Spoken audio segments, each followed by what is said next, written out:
Chapter 686. The clear blue sky, the fragrance of flowers, and the natural environment presented itself in front of Taisetsu's eyes. Even though the sun was high up in the sky, as long as he was under the shade of the trees, he could feel the coolness. The coolness of the breeze made Des couldn't help but recall the summer when he was young. It was the same at that time. He didn't want to be like this now. The heat waves were rolling. If he was in the city, it was like a furnace. This was a world that had not been destroyed by modernization, but such a world was... Boss, is this really the world in the movie? Even if he had become Onyx Soul, he had seen many means of the club and seen all kinds of extraordinary powers. However, the impact of such a movie world was still extremely shocking for Daz. Luaccio was walking slowly in this natural world. He looked around and appeared very calm. To be precise, it is the world on the other side of the window. Window. Luaccio pondered for a while and said, "In fact, this is my first time here. It might not be appropriate to call it a window, but wouldn't it be better to describe it as a door? Let's call the world we are in the main world or the main world. Either is fine. The main thing is to ensure its dominant position. Then, the world on this side can be described as a secondary world. This movie is the passage between the two, which is the door." Taisetsu was shocked. In other words, there are many, many different worlds. Boss, what about the world fragments you mentioned before? In theory, there is only one world. Luaccio thought for a while. That was something he learned at the end of the last Golden Week, from his observation of all things when his spirit rose on the island overseas. For example, this subworld is one of the subworlds that split off from the main world, so it became a fragment of the world. This, logically speaking, if it is a fragment, then shouldn't our world be missing something? Taisetsu shook his head. But the continental plates are normal, right? This kind of division is not a physical division. Luaccio frowned, as if he was discussing something. According to my current understanding, it should be a division in the time dimension. The secondary world behind this movie was cut from a certain period of history and then split. The extracted fragments would evolve on their own. To be more specific, it was similar to the division of cells. The new cells would grow on their own. Then, the new cells might be reclassified and grow again. Thus, the world is theoretically infinite, and there is no constant number that can be summed up. Taisetsu digested it for a while, and suddenly remembered that 18 said not long ago that she would take him to a place suitable for training the power of Jeanlu. Could it be that it is not a brand new world formed by a world fragment? In other words, no matter how many of these subworlds there are, our current world is still the dominant one. Taisetsu thought for a while. Lead. Luaccio said casually, "If this secondary world is split from the time of our current world, then our world is indeed the main one. But who knows if our main world is split from some time of our current world?" A feeling of insignificance like a drop in the ocean made Taisetsu suddenly feel a chill. Endless worlds, the long river of history. What is the only route?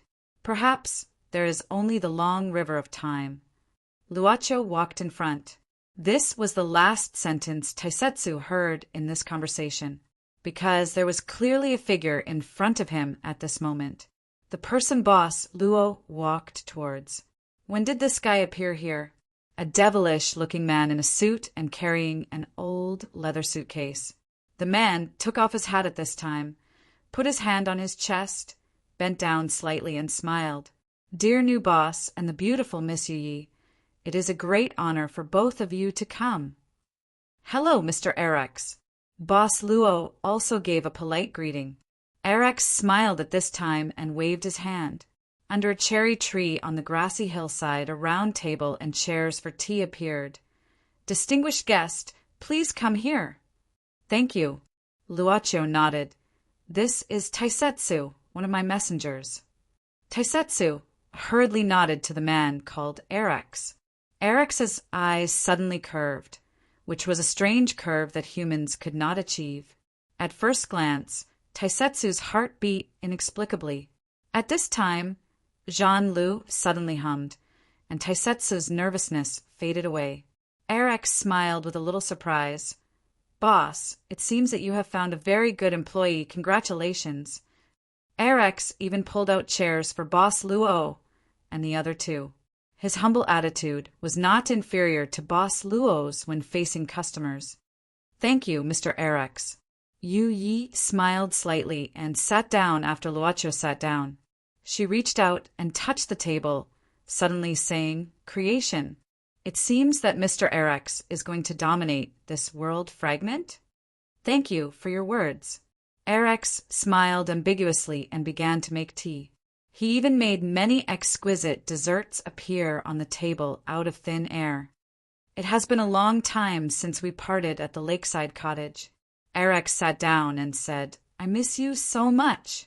I wonder if I've disturbed you this time, boss?" Luocho said indifferently, "I only do my business." What he meant was that no matter what Erex did outside, the club was still the club, and it had always been the club's position. With that, he looked at Erex again. "In addition, I'm interested this time, so I came in to have a look. After all, it's the first time for me to see such a world fragment." Since Erex had delivered a letter for the former boss, he could probably guess when the new boss took office. In such a short time, if he didn't do it on purpose, it was not hard to guess that he didn't encounter any world fragments. It was better to admit it openly. Erex shook his head. "Boss, as far as I know, your shop has collected countless world fragments. If you want to browse, you don't have to wait until now, right?" Luocho picked up a cookie and smiled without saying a word. It was a lot, but they were all thrown away by the former boss. He was also very helpless. What could he do? The name of this world is Yen Wuya. Erex didn't mind Boss Luo's silence. As one of the customers who often dealt with the former boss, he was too used to the boss's face. But the boss did have the capital to do whatever he wanted.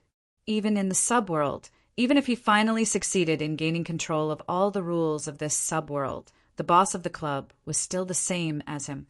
Being able to descend to the endless world and directly gain the right to use the rules of the world. He was a wonderful existence that stood on the endless world. Good world fragment. Luocho nodded, and there was a clear vein between closing and opening his eyes. The number of true souls is not small, and the transmission of 8 million gods. I see. It evolved into a fragment of the world of gods and ghosts. I'm just lucky. Erex smiled faintly, but he was very depressed. The boss had just arrived, and with only a thought, he had basically grasped one of the most important information of this world fragment. But it was much easier than him, who had been managing it for so long. The gap between them wasn't just a little big. "Boss, are you sure you just want to visit?" Erex still maintained his demeanor. "By the way, I'll give you a gift as a return for Christmas." Boss Luo smiled faintly, waving his hand, and the snacks on the table disappeared. Just a small token of my appreciation. Instead, it was replaced by a beautifully wrapped box. Erex raised his eyebrows. He created things out of nothing, but the boss erased them with a wave of his hand. Obviously, he didn't use the ability of the shop itself, but he had grown to this point. "Boss, what kind of freak did you find to inherit it?" But Erex suddenly beamed with joy. "That's my honor. I can't wait to open this gift box." Even so, Erex didn't mean to open it. In his opinion, this might not be inferior to Pandora's magic box, right? "Then open it." Miss Maid suddenly laughed softly. Erex just put it away. "Leave the surprise for last." "Boss, since you're here, can I buy something from you?" "Of course." Luocho nodded. Erex smiled. "Can you help me defeat the 2 local gods in the world of Yanwu? Oh, Boss Luo deliberated. Mr. Erex said defeat? You want me to do my best?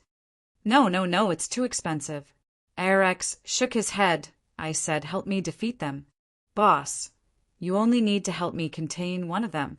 The brother and sister are not my opponents separately, but they are a little better than me when they cooperate.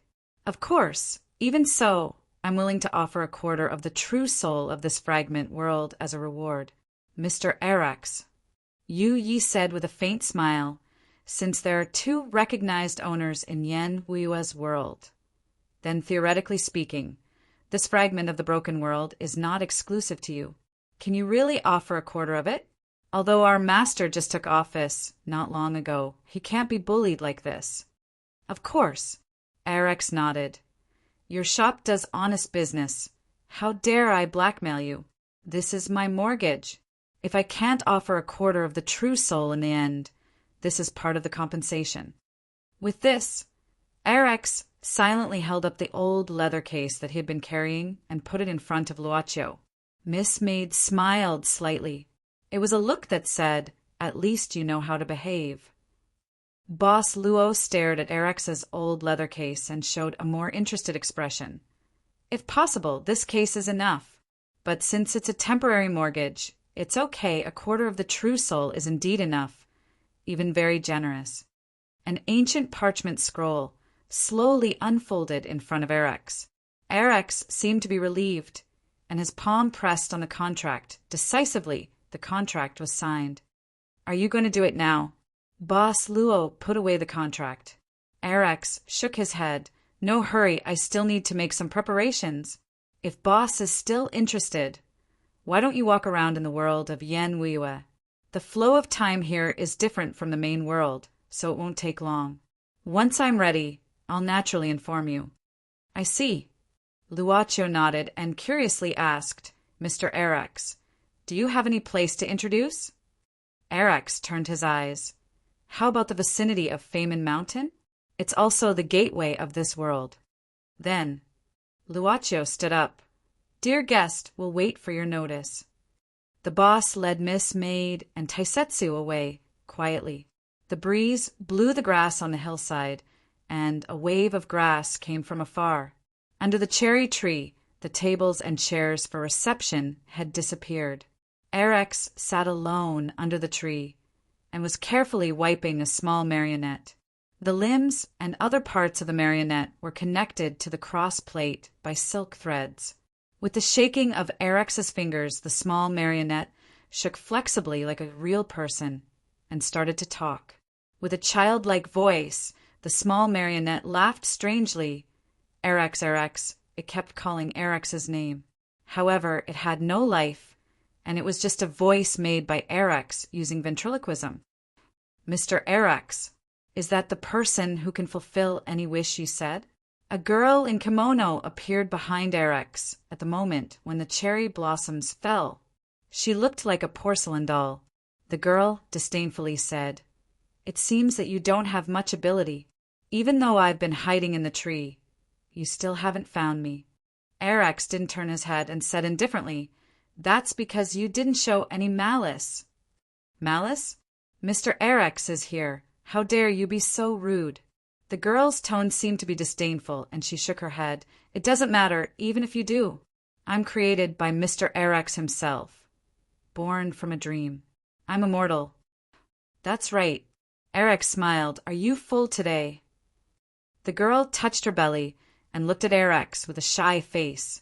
She said softly, Too much. Then go and have a good rest. Arax waved his hand. Only then did the young girl bow. When the cherry blossoms rolled up again, she disappeared again. Arax glanced at that position and suddenly sighed. She's fictitious after all. She's not my companion. Even if she can create things, she can't create a true soul, immortal. Even I can't say that I'm immortal in the face of such a great power. He lowered his head and continued to fiddle with the marionette under the cross plate. It also called his name as usual. Arax, Arax, Arax, Princess Yu-ji, the foot of Method Mountain is in front. Chapter 687. They were called the Father God and Mother God of the Yen Wuiwa world, and they were also named after their names, Izanagi and Izanami. The two gods were born at the beginning of chaos, and they coexisted with 14 islands and 33 ancient gods' children. The last three were Amaterasu, Amakami, Tsukuyomi, and Susanoo. The three were in charge of this world. The 33 gods suppressed the 14 islands. The father god and mother god lived in the Yahadu on the first island, Wanenjiri. In Yahadu, Izanagi and Izanami sat side by side, looking at Amaterasu Amakami, who was kneeling below through the curtain. Amaterasu, also known as the sun goddess, ruled Takamagara and wielded the artifact Yasakani no Megatama. At this moment, she frowned deeply. Father God, Amaterasu has been restless recently. She seems to feel a trace of misfortune. It is born somewhere in the Izumo nation. Izanagi spoke at this time, and his voice was emotionless. A disaster is about to happen. Amaterasu Amakami's face changed slightly, and she asked directly, "What is the reason?" Izanagi said indifferently, "The evil spirit is invading and wants to steal the Yen Wuyua world. Now, this evil spirit has successfully stolen nearly 1/3 of this world." Amaterasu Amakami's face changed again when she heard it. The three were in charge of this world. She ruled Takamagara. Tsukuyumi governed the country of darkness, and Susanoo was the master of the ocean. However, they were all appointed by the father god and mother god. Although they were born as the three had unparalleled power in the sky, the inheritance of the world's rules came from the father god and mother god. If they lost the power of the world's rules, they were not far from the 33 ancient gods' children. Naturally, they could no longer sit in the position of the three.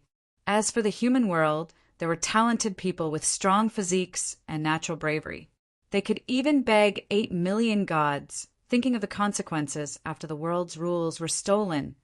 Amaterasu Amakami couldn't help but raise her head in shock and anger. There is such a thing! I don't know who this evil spirit is. Amaterasu will lead the gods of Takamagara to crusade against this disaster. Izanagi said indifferently, "Don't panic. The rules stolen by the evil spirit have reached the limit, and he is no match for me and Izanami. As long as Izanami and I stay in Yasun Hall, there is no possibility for the evil demon to go any further. But even so, how can Yen Wuyua's world allow this evil demon to wreak havoc? As the saying goes, how can one allow others to snore beside one's bed? Of course, it couldn't be him."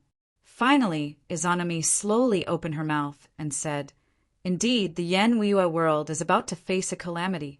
All of us should work together to get through this calamity. Therefore, the dispute between the three noble sons can be set aside.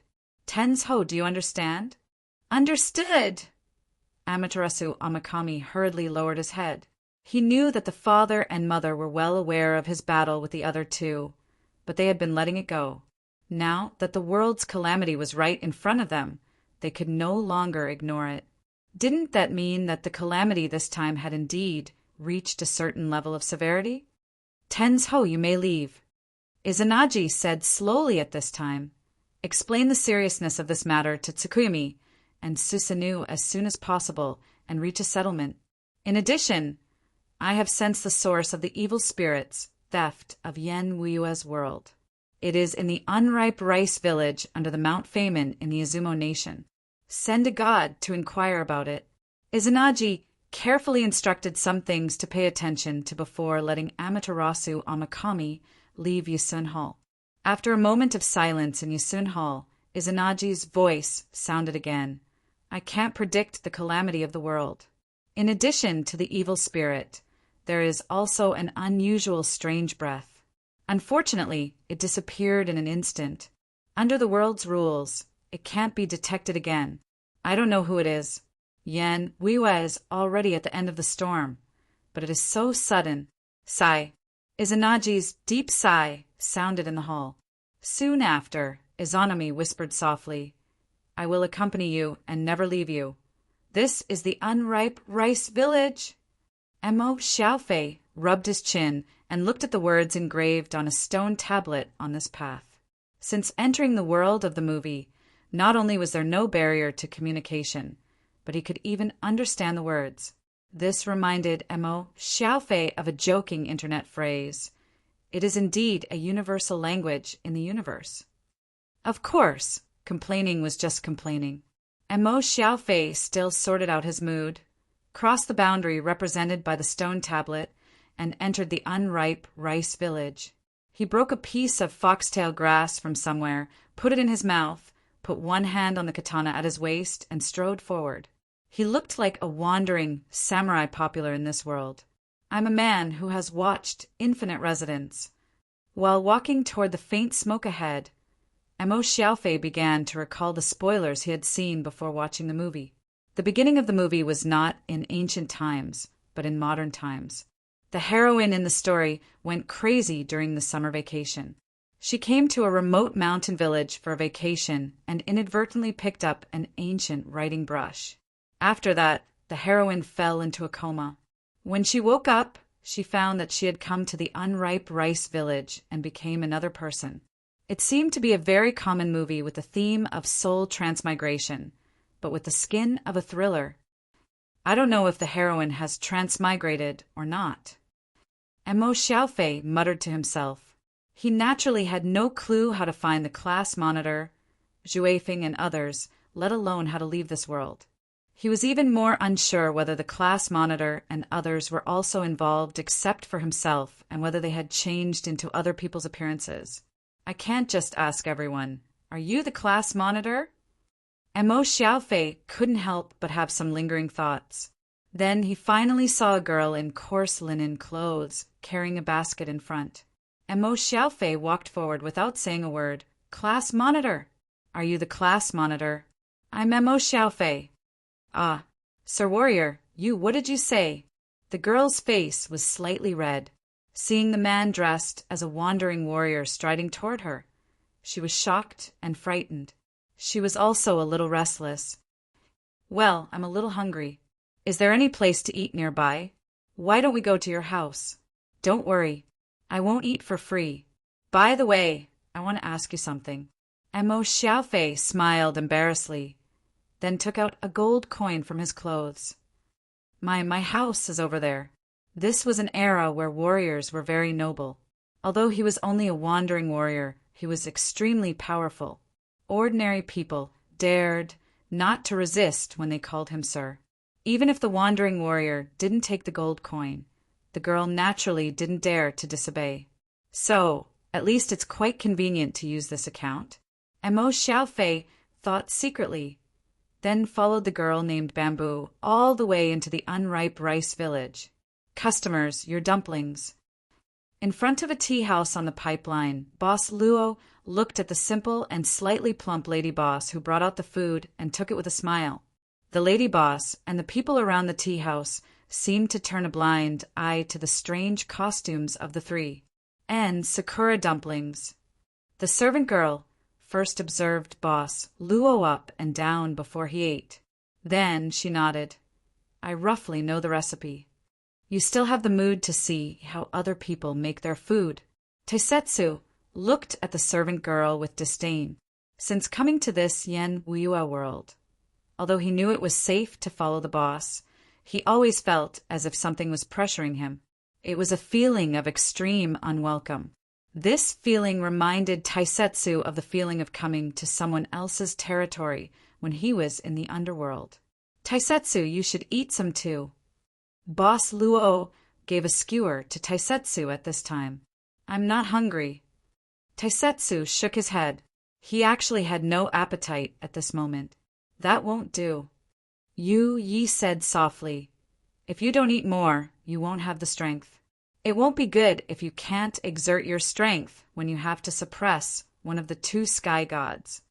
"Oh, you're right. Eat more." Taisetsu nodded. Then he felt that something was wrong. The dumplings that he swallowed suddenly got stuck in his throat. "Wait a minute.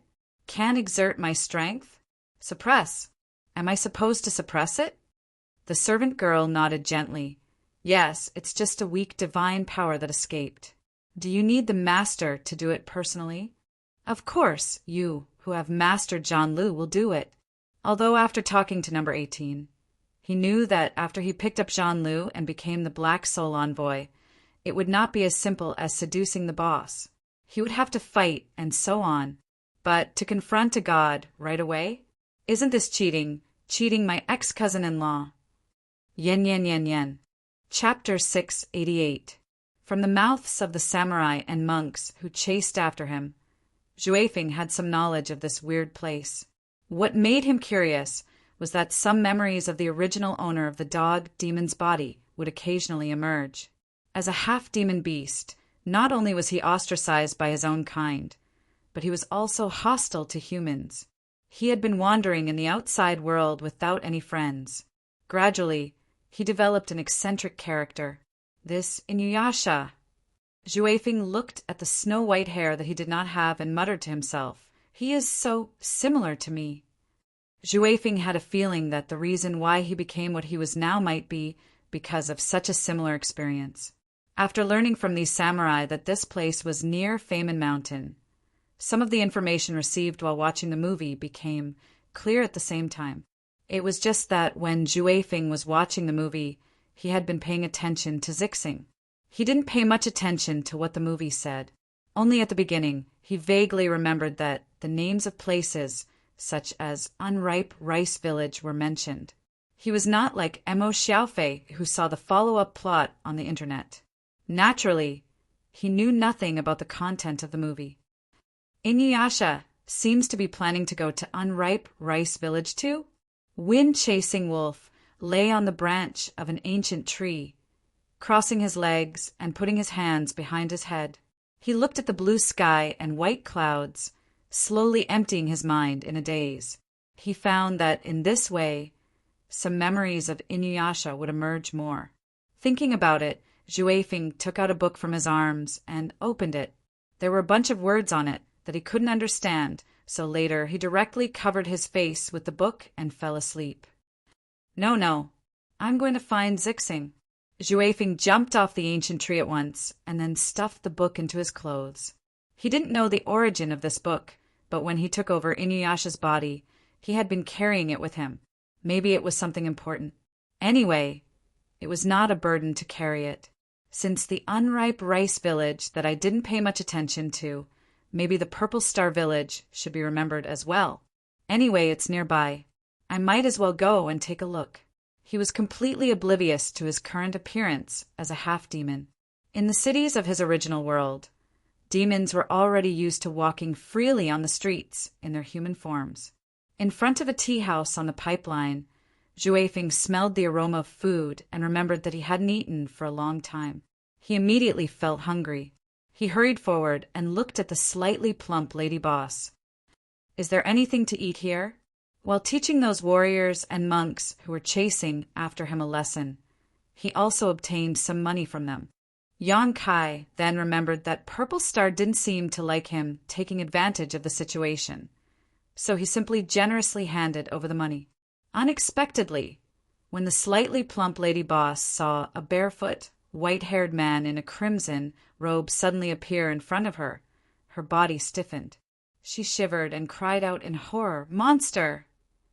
Wait! Don't eat me, don't eat me! Not only the lady boss, but even the many food boxes in the tea house were hiding in horror at this time. They hugged their heads and crouched in the corner. Xuefeng stretched out his hand and wanted to say something. In the end, he sighed. He shook his head and simply pretended not to see the fear of these humans. Instead, he casually sat on the bench in front of the tea house and reached out his hand to pick up a stack of different colored dumplings on the cabinet and began to eat. As he ate, Xuefeng couldn't help but think with interest. But he was still young. When he was wandering in other cities, he had more than one prank of showing his monster characteristics in front of humans. At that time, many humans were so scared that they screamed. At that time, he just felt interesting and had the pleasure of revenge. Later, when he came to Kelowna and settled down in the city, where Shinryu was squatting, he didn't do this kind of thing anymore because it was forbidden by the Lord Long. The people seemed to not know about the existence of monsters. Unlike this world, there were legends of monsters and even stories of gods. It was said that there would be gods coming from time to time. Demons were even able to wander around openly. If one day, Xuefeng said to himself, we can also walk openly on the street without disguising ourselves. We can do the same things as humans, go to the amusement park together, watch movies together, eat together, and don't even have to disguise ourselves. We can go to school directly and finally go to work together. What would it be like? After finishing a plate of dumplings, Juefeng was unexpectedly full. He shook his head in self-mockery. What he was thinking of, perhaps even Shinryu in Kelowna couldn't do it, let alone a little monster like him. He simply stood up and put some money on the bench. Looking at the humans who were still curled up in fear, he felt that his idea was unrealistic. After all, not everyone was like Brother Fei, who tried his best to save him even if he knew that he was a monster. Here's the money. I promised others that I won't eat and dash. Besides, I don't eat humans. Lady Boss, your food tastes good. After a long time, the people in the tea house came out nervously, but the white-haired monster in the red robe had already disappeared. Looking at the bag of money on the bench, the lady boss picked it up inconceivably. A monster that doesn't eat humans. He pays for his meal. Is there really such a monster? But thinking of the legends of monsters and the stories of monsters eating humans everywhere, the lady boss shuddered. How could there be such a monster? If so, was he still a monster? The lady boss suddenly broke out in a cold sweat, thinking that the money in the bag was an ominous thing. Afraid of being cursed by evil, she threw the bag into the stove at once. She didn't feel relieved until the bag was completely burned. She even felt that it was not safe enough. How about going to the nearby temple tomorrow to find an eminent monk to exorcise the evil? Bamboo's family was the most common small village family. In the house built with wooden planks, Mo Xiaofei, who was not used to kneeling, directly sat on the floor and ate the food prepared by this family. Sir Samurai, you gave us gold coins. We should at least prepare white rice for you. Unfortunately, our village didn't have a good harvest this year. The person who said this was Bamboo's father, Shizuru, with a look of fear and trepidation. These people were really in awe of the samurai. This was probably a kind of culture, right? And Mo Xiaofei didn't mind. While eating the crude food, he muttered, "Where's the shrine where the witch lives?" "It's on that mountain, halfway up the mountain." Shizuru quickly opened the window, propped it up with a wooden stick, and then pointed to a mountain in front of him. "Well, Mr. Shizuru, can I stay here tonight?" And Mo Xiaofei thought for a while and asked directly. Shizuru looked at his wife and daughter with a difficult expression. Finally, he gritted his teeth and nodded, saying in a trembling voice, "Okay, Sir Samurai, I'll let Bamboo prepare it for you." Chapter 689.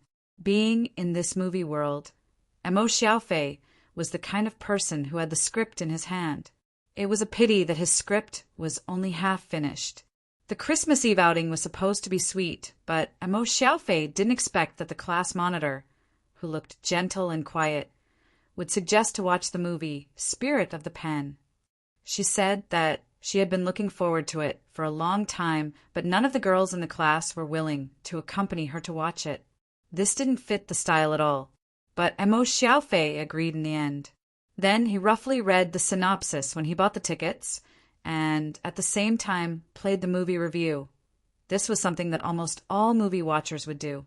The synopsis only briefly talked about the plot, but didn't mention the final ending. As for the movie review, Mo Xiaofei didn't have time to read the ending of the story. After all, it was just a preview. If he knew the ending in advance, it would be meaningless to watch the movie. Thinking of this, after a simple shower, Mo Xiaofei lay down in the room arranged by Kizaru's family. Of course, this kind of simple and crude house was not very comfortable. The class monitor should know more. After all, she said that she had been looking forward to it for a long time. At this time, there was a soft knock on the door. Mo Xiaofei curiously asked, "Who is it?" "Master Kojiro, it's me, Bamboo." Bamboo's voice came. As for the so-called Kojiro, it was the name of the original owner of this body that Mo Xiaofei was using at this time. He saw it from the household registration certificate in this body's belongings. The full name was Sasaki Kojiro, which Mo Xiaofei couldn't help but ridicule. Was there also Miyamoto Musashi? But he didn't know anything about this Sasaki Kojiro. As for the katana he carried with him, it was not the sharp sword that was taller than a person in his impression.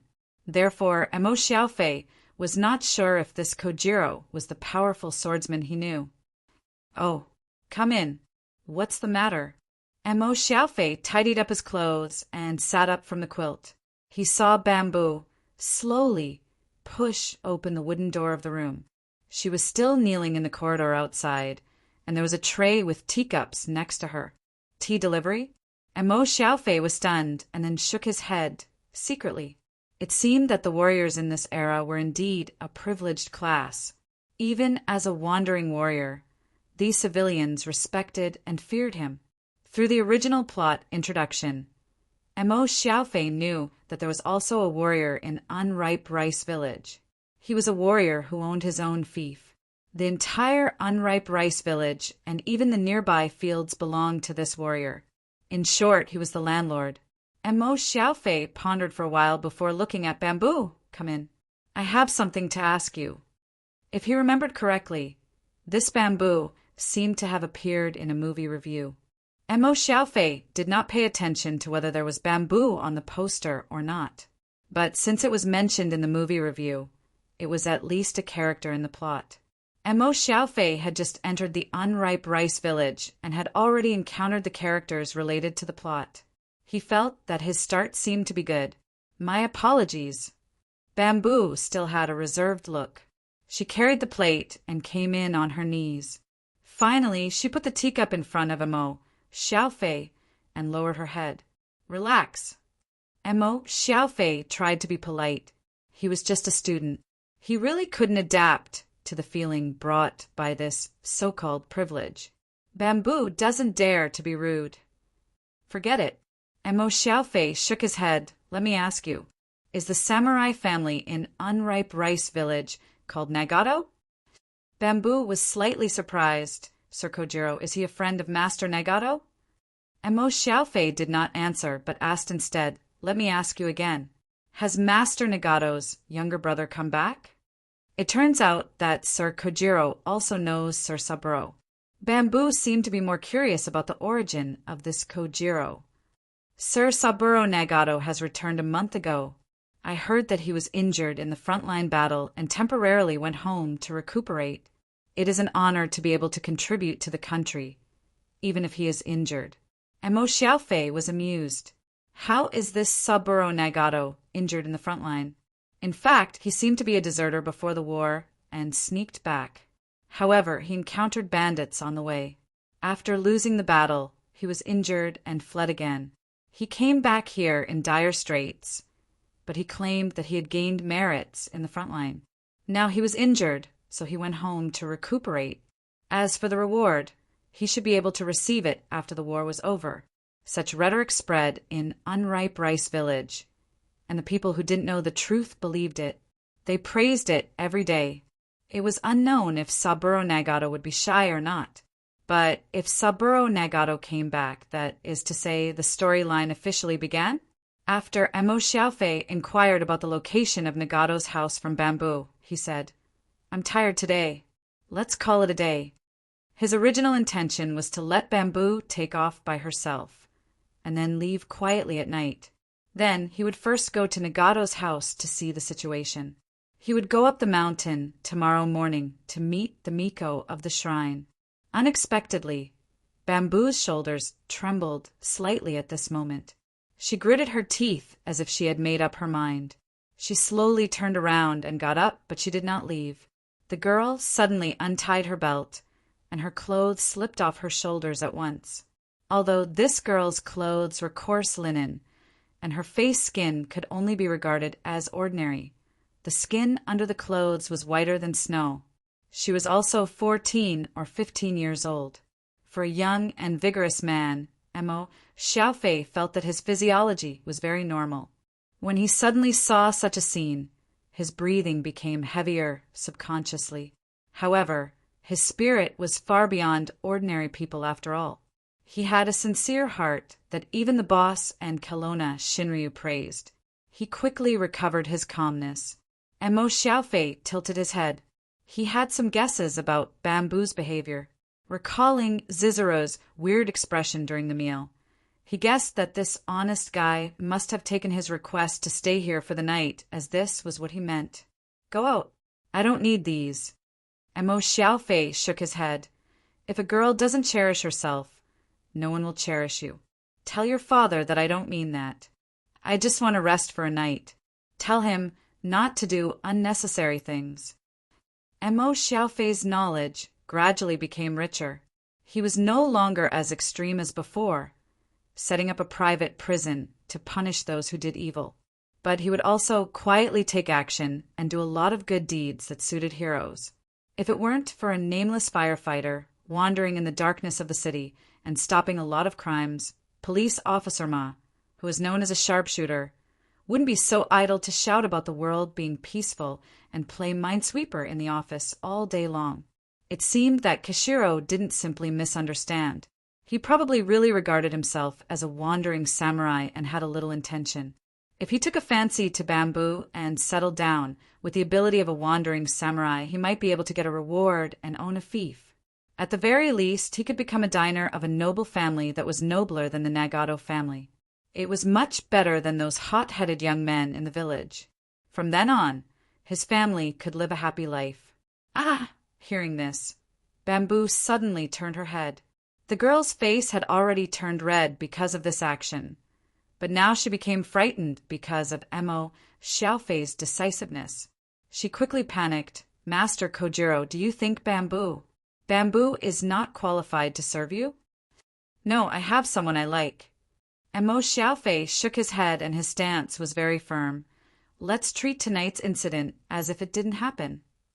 Unexpectedly, Bamboo seemed to be unable to listen to such rejection. Her face turned pale, and she suddenly did something that Mo Xiaofei couldn't react to. Regardless of how messy her unbuttoned clothes were, Bamboo directly rushed into Mo Xiaofei's arms.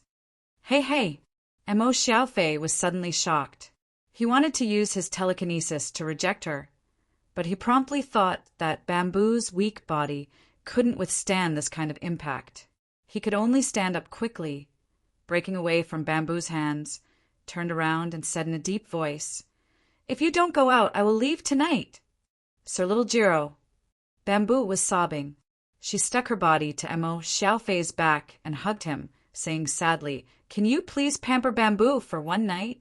Bamboo don't want to die. Mo Xiaofei gave a start. What was this situation? But at this time, Mo Xiaofei frowned. He didn't have time to ask about Bamboo, but just whispered, Sorry, you can sleep for a while. Spirit collision. With a thought, Bamboo's entire body suddenly became soft. This kind of spirit collision was one of the abilities that he had developed through the long Shiroa's training. He picked up the cup, closed his eyes, and hurriedly covered the bamboo with it. He didn't care about this place anymore, picked up the katana, and quickly left here. In ancient times, this kind of village, other than the stars and the moon, there was no public lighting at all. But even without a lantern, Mo Xiaofei could still see very clearly with his telekinesis entwined in his eyes. In the vast night, there were two figures floating on the hillside. Both of them were young and beautiful women in crimson clothes. This place is very strange, even vaguely ominous. I'm afraid it's the place mentioned by the God Master, Amaterasu Amakami. One of the women frowned at this time, seeming to be observing the surrounding environment. What do you think? The other one, who was called Amaterasu Amakami, nodded with a dignified look. Amaterasu Amakami, I have the same opinion as you. These two, together with the other one, Amaterasu Amakami, were called the three goddesses of Zongzhou. They were born from the mist that Amaterasu Amakami blew out when she broke Su Susanu's sword of Tatsuka and put it into her mouth. In theory, they were the children of Amaterasu Amakami. At this time, Amaterasu Amakami said with a worried face, The God Master has come to the country of darkness to look for Madame Tsukuyami and ordered us to temporarily stop our actions in the country of darkness. Now he asked you and me to come to this remote place to investigate, but I don't know the reason. Amaterasu Amakami said, I'm afraid that the God Master has reached some kind of agreement with Madame Tsuyami. When the three noble sons compete, There has never been a party with complete superiority. If Lord Tsukuyami and Madam Tsukuyami join forces this time, then Lord Susanoo will definitely be defeated. Amaterasu Amakami nodded. Apparently, she agreed with the speculation of Amaterasu Amakami, one of the 3 goddesses, but I don't know what secrets there are in this unripe rice village. With your and my divine power, we can't see through it. This village seems to be shrouded in a layer of fog, and there is a vague, evil intention lurking. I don't know who dares to peep. Jiu Ji Ming coldly snorted. Light suddenly appeared on his palm within the darkness. He waved his hand towards a certain spot below the mountain slope. Immediately a strong wind blew. It was incomparably ferocious, causing the ground to split apart. At this moment, a figure flew out from below and landed in front of the 2 goddesses. Then he looked at them with a strange expression. Samurai. Amaterasu Amakami frowned and looked up and down. She saw a rather young and handsome man. However, this samurai could dodge Amaterasu Amakami's follow-up attack. He was quite capable. In this Yen Wuyue world, a powerful samurai could deal with evil monsters and great monsters. Then, as one of the 3 goddesses, she would not be too surprised if he had some skills. I don't mean any harm. I just want to ask something. May I know who you 2 are? This person was Emo Xiaofei. His huge spirit power suddenly sensed 2 unusual breaths that suddenly appeared in this unripe rice village. He was looking for clues here, so he naturally wanted to take a look. I'm Amaterasu Amakami. The 2 goddesses said indifferently one after another. In their opinion, as long as they reported their god name, these samurai would naturally kneel down. They also happened to have something to ask this wild samurai who suddenly appeared in the village. What? Say it again. Emo Xiaofei scratched his head. He was quite good at history, but that was also the history of his country. For this Yen Wuyue world similar to District 11, he really couldn't figure it out. We're the 3 goddesses of Zone 2. Amaterasu Amakami snorted heavily at this time. Goddess? Emo Xiaofei was taken aback, then nodded. If she is a goddess, she should know a lot of things. In that case, I don't need to find the witch in the shrine on the mountain. Emo Xiaofei was overjoyed. He came forward without thinking. Madam Goddess, just in time. I have something to ask. I'm not here originally. But he just took a few steps forward. Before he got close to the 2 goddesses, Amaterasu Amakami was furious. How dare you? How dare a mortal approach and blaspheme the god's power? Amaterasu Amakami's eyes narrowed. A god's power directly pressed down. At the same time, she stretched out her hand and pressed the void. Another invisible force pressed down on Emo Xiaofei. Unable to withstand such an attack, Emo Xiaofei instinctively raised his hand and waved, dispelling the huge force that was suppressing him. Then he felt as if something had pierced into his head, causing him to frown and shout out loud. A huge spirit power gushed out, directly colliding with the god's power. The spirit power was like a sharp sword, shattering the god's power in an instant. Amaterasu Amakami's face changed dramatically at this time. A trace of red flowed out from the corner of her mouth. Her eyes were full of disbelief. A mortal samurai was so powerful that he could directly cut off the god's power? Who are you? Amaterasu Amakami exclaimed. Are these 2 really goddesses?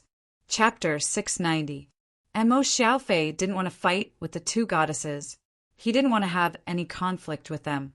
The reason why he resisted was because they attacked him first. It was just that the behavior of starting a fight at the slightest disagreement was not in line with his beliefs. Therefore, even though he had some complaints about the other party attacking him the moment he came up, he did not really take it to heart. If he was in the other party's shoes, if something of his was suddenly broken, the first thing he would think of would probably be a self-protection mechanism. Thinking in their shoes was something that Emo Xiaofei realized when he came in. This way, he wouldn't be impulsive and become more rational.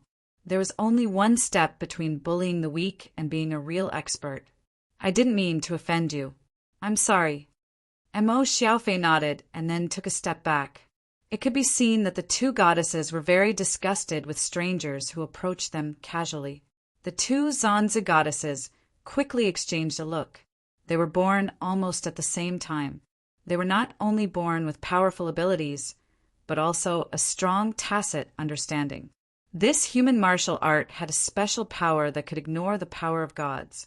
It could even injure one of them in a short period of contact. It was a very serious matter to injure a god. Although Yan Weihua claimed to have 8 million beings, in the eyes of the three Zanzi goddesses, the so-called 8 million was just an imaginary number. Everything in Yan Weihua could become a god, but most of them were just some weak individuals. It was just that mortals were ignorant and were in awe of any ability that was slightly beyond their own. Therefore, the three goddesses did not find it strange that human warriors or powerful monks or witches could cause trouble for the gods and monsters. However, it was impossible for human warriors to fight against the gods who truly possessed divine power. The real gods had divine power. This was the reason why mortals were in awe of them and couldn't resist. Just like their god, Amaterasu Amakami. When Amaterasu was angry, no one in Takamagara dared to offend her. That was the real earth-shattering power. But the warriors of the mortal world were able to cut off the true power of the gods. If the warriors of the mortal world were able to grasp this special power, then wouldn't it be Amaterasu Amakami asked the two of them to come to this remote mountain village to monitor? Could it be because of the emergence of this strange power that could shake the foundation of the gods' rule? Who are you? After a quick exchange, Ajensheim looked at Mo Xiaofei and asked in a low voice, Kojiro, Sasaki Kodoro. Mo Xiaofei thought for a while and felt that these two goddesses were not very reliable. He decided to be cautious and only provided the name of the original owner of this body. Oh, it turned out to be young Master Kojiro. Ajin Island's Jiming nodded, then said in a serious tone, Just now I was very rude. But in his heart he was already thinking that when he returned, he would activate his own divine subordinates and inquire about the origin of this samurai Sasaki Kojiro. A samurai who could cut off Kemui should not be a nameless person. What the hell is with the Kojiro Palace? The difference in this second made Mo Xiaofei a little stunned. However, in his impression, Yan Wui's world seemed to be highly compatible with District 11. Both of them probably paid attention to etiquette like this, right? No, I'm not right either. Mo Xiaofei shook his head. He didn't know how to respond. As the saying goes, don't hit a smiling person. No, we also made mistakes. The situation wasn't clear. Although it was a proper reaction, we made a move first. Now that I think about it, it's fortunate that it's young Master Kojiro. If it's just an ordinary person, I'm afraid it's already in danger. After all, we still mishandled it. In fact, it's also wrong for me to hide and eavesdrop from the beginning. The two sides didn't start a war. Instead, they kept apologizing. I don't know what's wrong with this script. Mo Xiaofei finally shook his head. He really didn't have the confidence to defeat this ingrained concept of etiquette. He simply said, Lord Goddess, I wonder why you two came to Unripe Rice Village. Ajin Island's Jiming said slowly, We passed by and found that there seems to be something strange about Unripe Rice Village, so we checked it out. I don't know why young Master Kojiro. There seems to be no mention in the spoilers and comments that there will be gods in the story. Mo Xiaofei frowned. Did I really take the wrong script? I got separated from my companions. Mo Xiaofei thought and said, Because I passed by Unripe Rice Village, I intend to inquire here. Because of the weather, I will temporarily stay in Unripe Rice Village tonight. I see. Ajin Island's Ji Ming nodded. Next to him, Ji Ming suddenly asked, Young Master Kojiro, I wonder if the companion you mentioned is as powerful as you? Mo Xiaofei rubbed his chin and said subconsciously, He should be more powerful than me, right? He had seen Xuefeng fight with his current teacher, Kelowna's Shinryu. Although Xuefeng seemed to be unable to use that kind of power for the time being, God knew when Xuefeng would suddenly use Seed and beat everyone. In that case, Mo Xiaofei knew that he couldn't defeat Seed. So it wasn't a mistake to use "should be more powerful than me" to describe it. The three goddesses didn't think that the samurai's companion would be a real monster with a strong background. They only thought that the companion was also a powerful samurai. More powerful than this guy who cut off Kamui? Ji Ming couldn't help but ask cautiously, "Young Master Kojiro, do you have many companions?" "There are quite a lot." And Mo Xiaofei wasn't afraid. Anyway, it seemed that his soul had transmigrated here. His information with the original world must be cut off. If Xuefeng used Seed, and Mo Xiaofei knew that he couldn't defeat him, let alone his teacher, Long Shirua. As for the source of his ability, the boss, this was a problem that Mo Xiaofei had never thought about, and he didn't intend to think about it. And Mo Xiaofei always felt that every time his teacher mentioned the boss, although she always called him a profiteer, she felt a little lacking in confidence. Sure enough, the samurai in the human world had mastered the terrifying power to shake the foundation of the gods' rule. The two goddesses quickly exchanged glances again, although they didn't know if Kojiro was telling the truth when he said that he was just passing by, if it had nothing to do with Amaterasu Amakami ordering them to monitor the secrets of Unripe Rice Village. Then this discovery would be an unexpected surprise. It might even be more important than the secrets hidden in Unripe Rice Village. After all, it was related to the foundation of the gods. I have to report. I have to go back and report immediately. But at the same time, I have to hold on to this human samurai and get more information from him. With just a simple glance, Kojiro Haim and Ojinjima Haim had already decided what to do. Ojinjima Haim nodded at this moment. "I still have some things to deal with. I'll leave first." Kojiro Haim nodded in agreement. "I'll wait here for Sister's return." Ojinjima Haim was surrounded by a faint white light and went away. Mo Xiaofei glanced at it and felt that he could achieve this speed. It was just that he didn't have such a holy light special effect. "Your Highness Kojiro, I wonder if you can accompany me to explore the secrets of Unripe Rice Village?" Kojiro Haim suddenly issued an invitation at this time, and Mo Xiaofei thought for a while and agreed directly. "But can you wait?" And Mo Xiaofei said seriously at this time, "I still have some things to deal with, but I will be back here soon." "It's okay. I'll wait here for your Highness Kojiro to return." Kojiro Haim bowed slowly. Apart from her identity as a goddess, she looked like a delicate woman. After all, a goddess was the embodiment of beauty. This kind of beauty was mostly rooted in human imagination. Taisetsu tried to deepen the communication between himself and Zhan Lu. God knows when Arax is going to make a move. Going against the god of a world, this kind of thing sounded ridiculous. Taisetsu naturally felt a little guilty, but he wasn't the kind of person who would back down. Then he had to be more prepared. Unripe Rice Village. Such words were probably written on the stone tablet in front. Taisetsu didn't know this language, but the boss and the servant girl stopped here. The name of the village was mentioned before, so it should be correct. On another hillside, you looked at the village surrounded by crisscrossed fields below. It was summer in the Yen Wuyua world at this time. It was still sultry in the middle of the night. At this time, from a stream below, fireflies flew out like glowing dandelions dotting the hillside. The paddy field was as calm as a mirror. Because there was no wind, it was even calmer. They reflected the stars and the moonlight, and they were also filled with fluorescence, like the galaxy. At this time, a streamer cut through the night sky and went away. Boss Luo withdrew his gaze with a faint smile on his face. "You have matured a lot." "Yes." Yu Yi smiled. Taisetsu looked at the streamer in the distance and said thoughtfully, "Boss, is that a god?" He felt that he could deal with it. Zhan Lu also sent a disdainful thought at the same time. "The god here." Boss Luo replied more accurately. Taisetsu frowned and said subconsciously, "What if it's not here?" "It can't leave here." Luochio shook his head. "The outside will not accept them." Taisetsu said blankly, "Why?"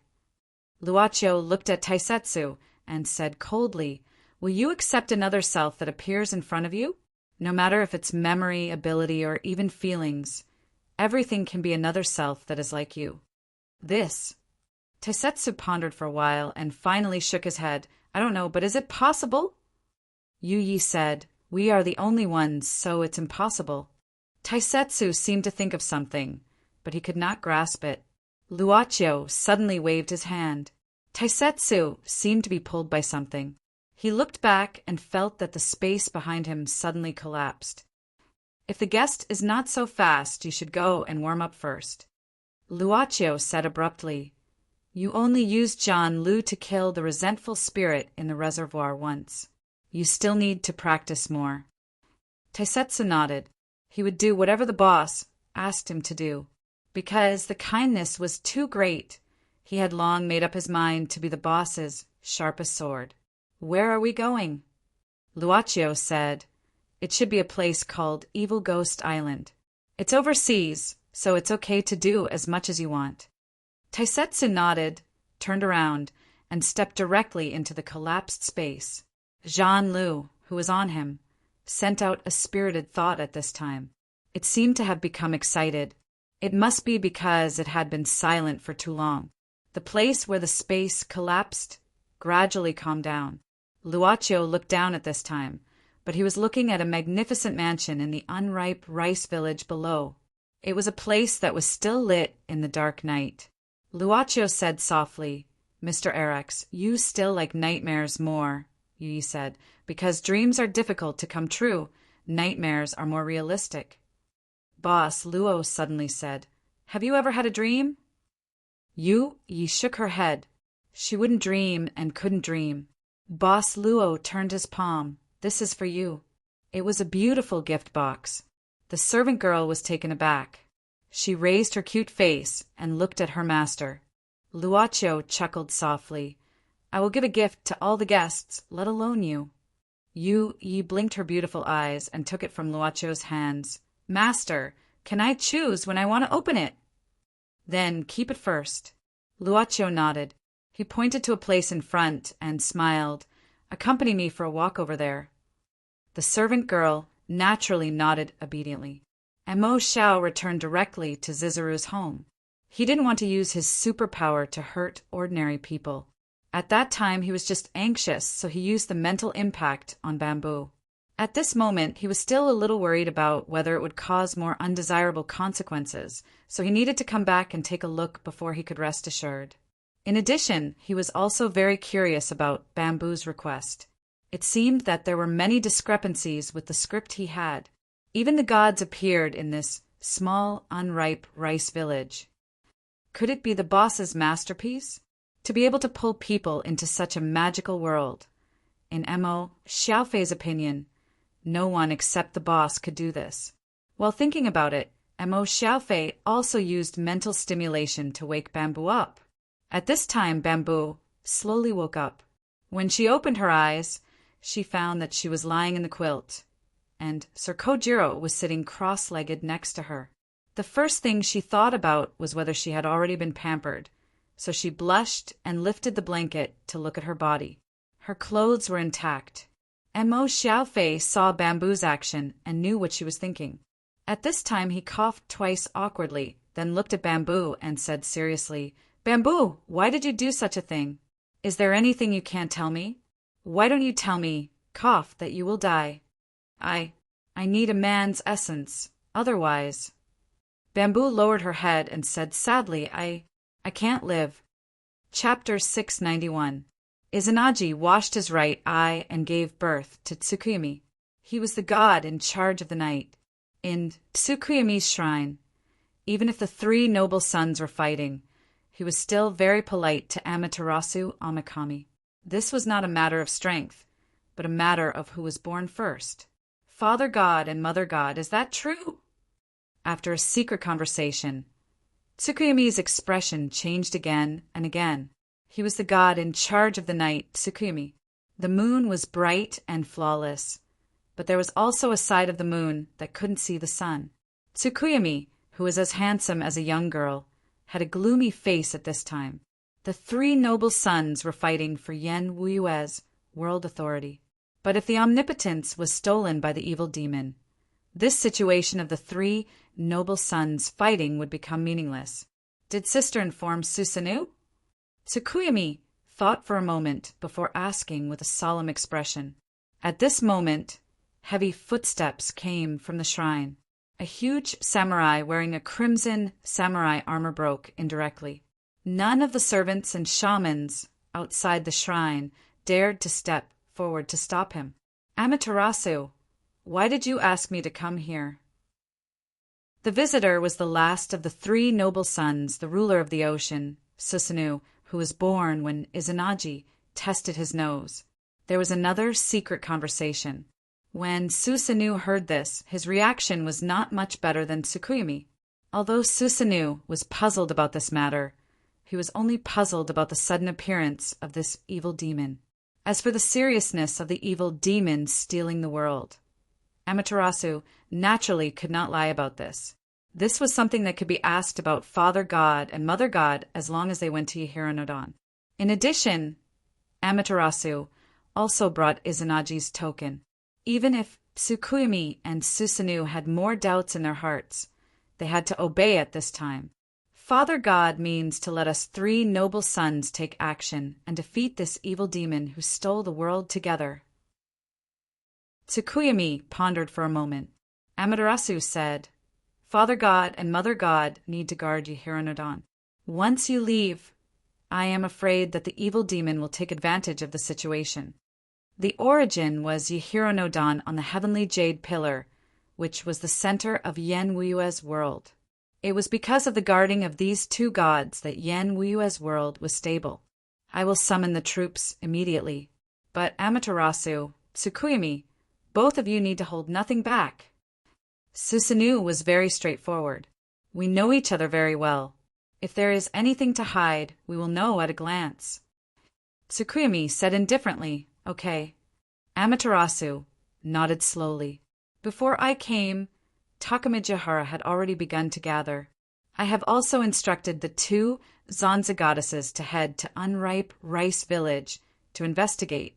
Calculating the time, there should be news. Susanoo directly knelt down and said solemnly, no matter what kind of evil demon it is, I will slay it with my sword. This was the peerless demon who had killed the Hakata serpent. The murderous aura surrounding his body was much denser than that of the other three noble sons. A stream of light came to Tsukuyomi Shrine at this time, but it stopped outside the shrine. It was one of the three goddesses, Ojinjimaheim. However, she was not a big shot like Susan Meizuin. Naturally, she did not dare to barge in casually. Ajin Islands, Ji Ming, come in. Amaterasu Amakami raised his hand. As soon as Ajin Islands, Ji Ming entered, she knelt in front of the three noble sons.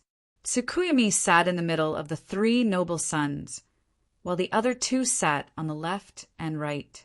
After all, this was the country of darkness, the territory of the moon god. The three noble sons' gazes fell on Ajin Island's Jiming, making her very nervous. She began to figure out the seriousness of the situation again. Ajin Island's Jiming, why are you the only one here? Amaterasu frowned. Ajin Island's Jiming hurriedly said, Lord God, I was ordered to go to the back of Mount Famen with Tokudu Amakami. She explained everything in detail. In the end, Tokudu Amakami stayed temporarily to observe the human samurai. I came back to report. Can that human samurai really cut off the divine might? As soon as Susanoo spoke at this time, the sound of wind and thunder echoed in the shrine hall. I saw it with my own eyes. Sasaki Kojiro. Tsukuyomi frowned. I have some impression of this human samurai. He once asked for several demons in the country of darkness. He is a swordsman who wants to pursue the pinnacle of swordsmanship. In the mortal world, His swordsmanship is unparalleled. But it is only mortal swordsmanship. Even if he goes further, he can't cut off the divine might. But he strangely appeared in unripe rice village. Could it be? Tsukuyomi looked around and saw a trace of solemnity from Amaterasu Amakami and Susanoo at the same time. Ajin Island's Jiming was alarmed that a mortal had mastered the ability to shake the foundation of the god's rule. However, the three noble sons were alarmed that this was the work of the evil demon who intended to steal the world. I will go back to the sea and gather the evil spirits first. Susanoo stood up without saying a word. Gather at Mount Famine in 3 days. Then I will return to Takamagara first. Amaterasu Amakami also stood up. Ajin Island's Jiming, come back with me first. Farewell, sister. Tsukuyomi stood up to welcome her. Although it was called Devil's Island, in Taisetsu's view, it was more like a place piled up by countless reefs. The entire island wasn't big, but it was barren and desolate. In addition, the sky was covered with dark clouds, lightning flashed, and thunder rumbled. He didn't know if this place was like this every day or if he just happened to encounter such terrible weather. Stop! Who are you? On the cliff in front, a 3-meter-tall huge figure suddenly appeared. He held a huge club full of sharp thorns in his hand. He had a single horn on his head, and his entire body was crimson. It was a one-eyed humanoid monster. Is this the evil spirit? Taisetsu looked at it and then grabbed the key. With a wave of his hand, Azure appeared. There was a faint sound of a sword. How long has it been since you fought? Seeing Jean Lu's excited look, Taisetsu couldn't help but shake his head. The crimson evil spirit jumped down at this time and said angrily, "Human, how dare you ignore me? I want you dead." Taisetsu frowned and said, "Are you the only one here?" "I alone am enough to kill and eat you." The evil spirit grinned. Taisetsu's lips moved, but he didn't say anything in the end. Seeing this, the evil spirit was instantly enraged. "Human, how dare you look down on me? Roar! First of all, I don't think I taste good." Taisetsu shook his head. "Also, I didn't say it because I didn't want to hurt you, because my partner just said something to me." "What did he say?" Taisetsu said indifferently, "If I use this sword, you will die." Jean Lu swung out, and the sword energy was everywhere. The crimson evil spirit that was still roaring was instantly smashed into pieces. Even the huge club in his hand was cut into dozens of pieces. Did I go overboard? Taisetsu walked closer and looked at the evil spirit's corpse. There was nothing scary about it. Blood. Taisetsu had seen a lot of it before. He just waved Jean Lu in his hand and whispered, "So, how long has it been since you last fought?" Jean Lu buzzed and rushed out directly. Daz was still holding Jean Lu in one hand, but his body was directly brought up by Jean Lu and rushed directly into the depths of the evil ghost island. Bang! With a loud sound, the entire evil spirit island seemed to be shaken. A ray of light crashed into one of the mountain peaks on Malevolent Demon Island and sank into it. When Taisetsu coughed and used his palm to sweep away the dust and dirt on his body, he felt as if there were countless eyes on him. He couldn't help but look up. In front of him was an incomparably huge cave with layers upon layers. At this moment, as far as the eye could see, there were crimson, green, and leopard print shorts. There were probably hundreds of ugly evil spirits, all of whom were looking at him in astonishment. "Human! Roar! Kill him! Stew him! If I use this sword, you might die." "Jean Lu, can you not say this every time?" Sword light flashed. "Why is there no male?" Emo Xiaofei paused. "Without that, you will die." Zhuzi lowered her head, but she didn't dare to look at Emo Xiaofei. She said sadly, "The young women in the village are cursed after reaching the age of 14. If there is no male essence to sustain them, they can't live for more than a month. The village, many women in the village have died unnatural deaths." Emo Xiaofei was taken aback. Not to mention where the curse came from, Zhuzi's statement seemed to have some logical flaws. He frowned and said, "You said that many girls have died? That's not right. If one time can last for a month, it shouldn't be reasonable, right? At the very least, if they get married, shouldn't they be able to solve this problem?" In Mo Xiaofei's view, such a curse would at most make the people in the unripe rice village marry earlier. However, early marriage was very common in ancient times. "It would be great if it's just like this," Zhuzi said sadly. However, the terrible part of this curse is that the same male essence can only sustain a woman for a month. When it comes to the next month, another different male essence is needed. This. Mo Xiaofei's eyes widened suddenly. She must have sex with a different man every month to prolong her life? What kind of curse is this? The wife must go with the husband. Is it a cuckold curse? The village routinely changes and plays with each other every month? Zhuzi, you. Mo Xiaofei looked at Zhuzi uneasily. How old are you this year? Just turned 14. Zhuzi looked at Mo Xiaofei pitifully. Her pale face suddenly showed some shyness. Sir Little Cairo, Zhuzi is still a virgin. Her voice was so subtle that it was almost inaudible. Mo Xiaofei swallowed a mouthful of saliva. The air suddenly became quiet. He finally took a deep breath and said, "I'm sorry. Although I won't leave you in the lurch. I really can't help you with this kind of thing. Besides, why is it an outsider like me?" Zhuzi gritted her teeth and said, "Sir Little Cairo, we can't go out of the unripe rice village. Once we leave, we will die. So even if the women outside the village want to go out to find a man to copulate with, they can't do it. Therefore, the foreign men are particularly important to us. Sir Little Cairo, please save Zhuzi and the other women in the village. There are already several women who are about to reach the deadline and can't find a new male essence. So as long as Sir Little Cairo is willing, you can at least let us live for another month." And Mo Xiaofei stood up and paced back and forth in the room. He shook his head and said, "This is too abnormal. Don't you have a shrine and a Miko? Why doesn't the Miko help you?" "Miko is also a victim of the curse." Bamboo said, sadly, the previous generation's Miko-sama died because she couldn't find a suitable man within the time limit. And now, the new Miko-sama still has half a year to go before she turns 14. But after all, she's still young. Probably out of respect for the Miko. Even though he knew that the young which couldn't do it, he could only say it was because of her young age. That's not right. According to the plot, shouldn't the unripe rice village's Miko be powerful and purify the pen spirit with the help of the heroine? Although Mo Xiaofei wasn't clear about the specific plot, the plot should be heading in this direction. But now wait. Mo Xiaofei suddenly remembered that there was a goddess waiting for him outside.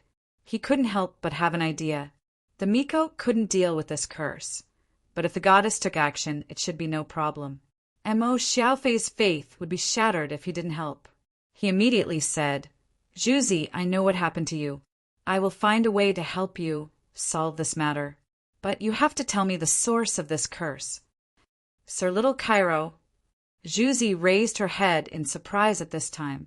Mo Xiaofei had to say, "If it's a demon making trouble, I at least have the ability to deal with it." Zhuzi said in surprise, "Sir Little Cairo, are you a samurai?" "Sort of." Mo Xiaofei had to nod. But at this moment, there were a lot of footsteps outside the house. In addition, there was a fire outside, and there was a hubbub of voices. The door of the room was hurriedly opened at this time. It was Zhuzi's father, Zizuru. At this time, Zizuru looked back and forth between Zhuzi and Mo Xiaofei. Seeing that both of them were well dressed, he couldn't help but look a little disappointed. He had to say, "Sir Little Cairo, Master Nagato has been waiting outside. Please meet him." Mo Xiaofei frowned and asked abruptly, "Are you the one who tipped him off? Do you want to catch me and keep me in this place?" His voice was a bit heavy, and there was a trace of anger in it. The body he was wearing had an extraordinary bearing. Hei Zhilong knew that he was in the wrong, so he knelt down in fear and said, "Master Kojiro, I'm sorry. I have no other choice. If Master Nagato knows that I have a secret stash, Women would die because of the curse, but men didn't seem to have this restriction. They just couldn't go out of the village. This Zizuru was naturally afraid of offending the samurai family that controlled this place. "Excuse me, is your highness little Cairo here? Can you come out to meet me?"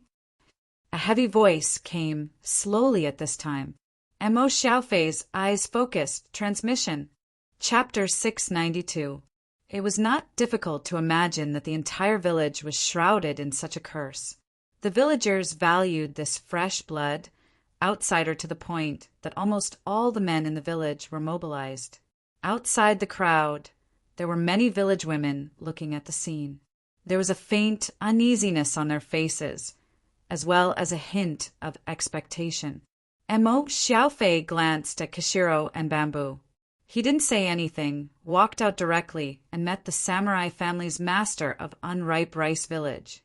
After Master Nagato looked up and down at Mo Xiaofei, he suddenly said, "Are you really a samurai?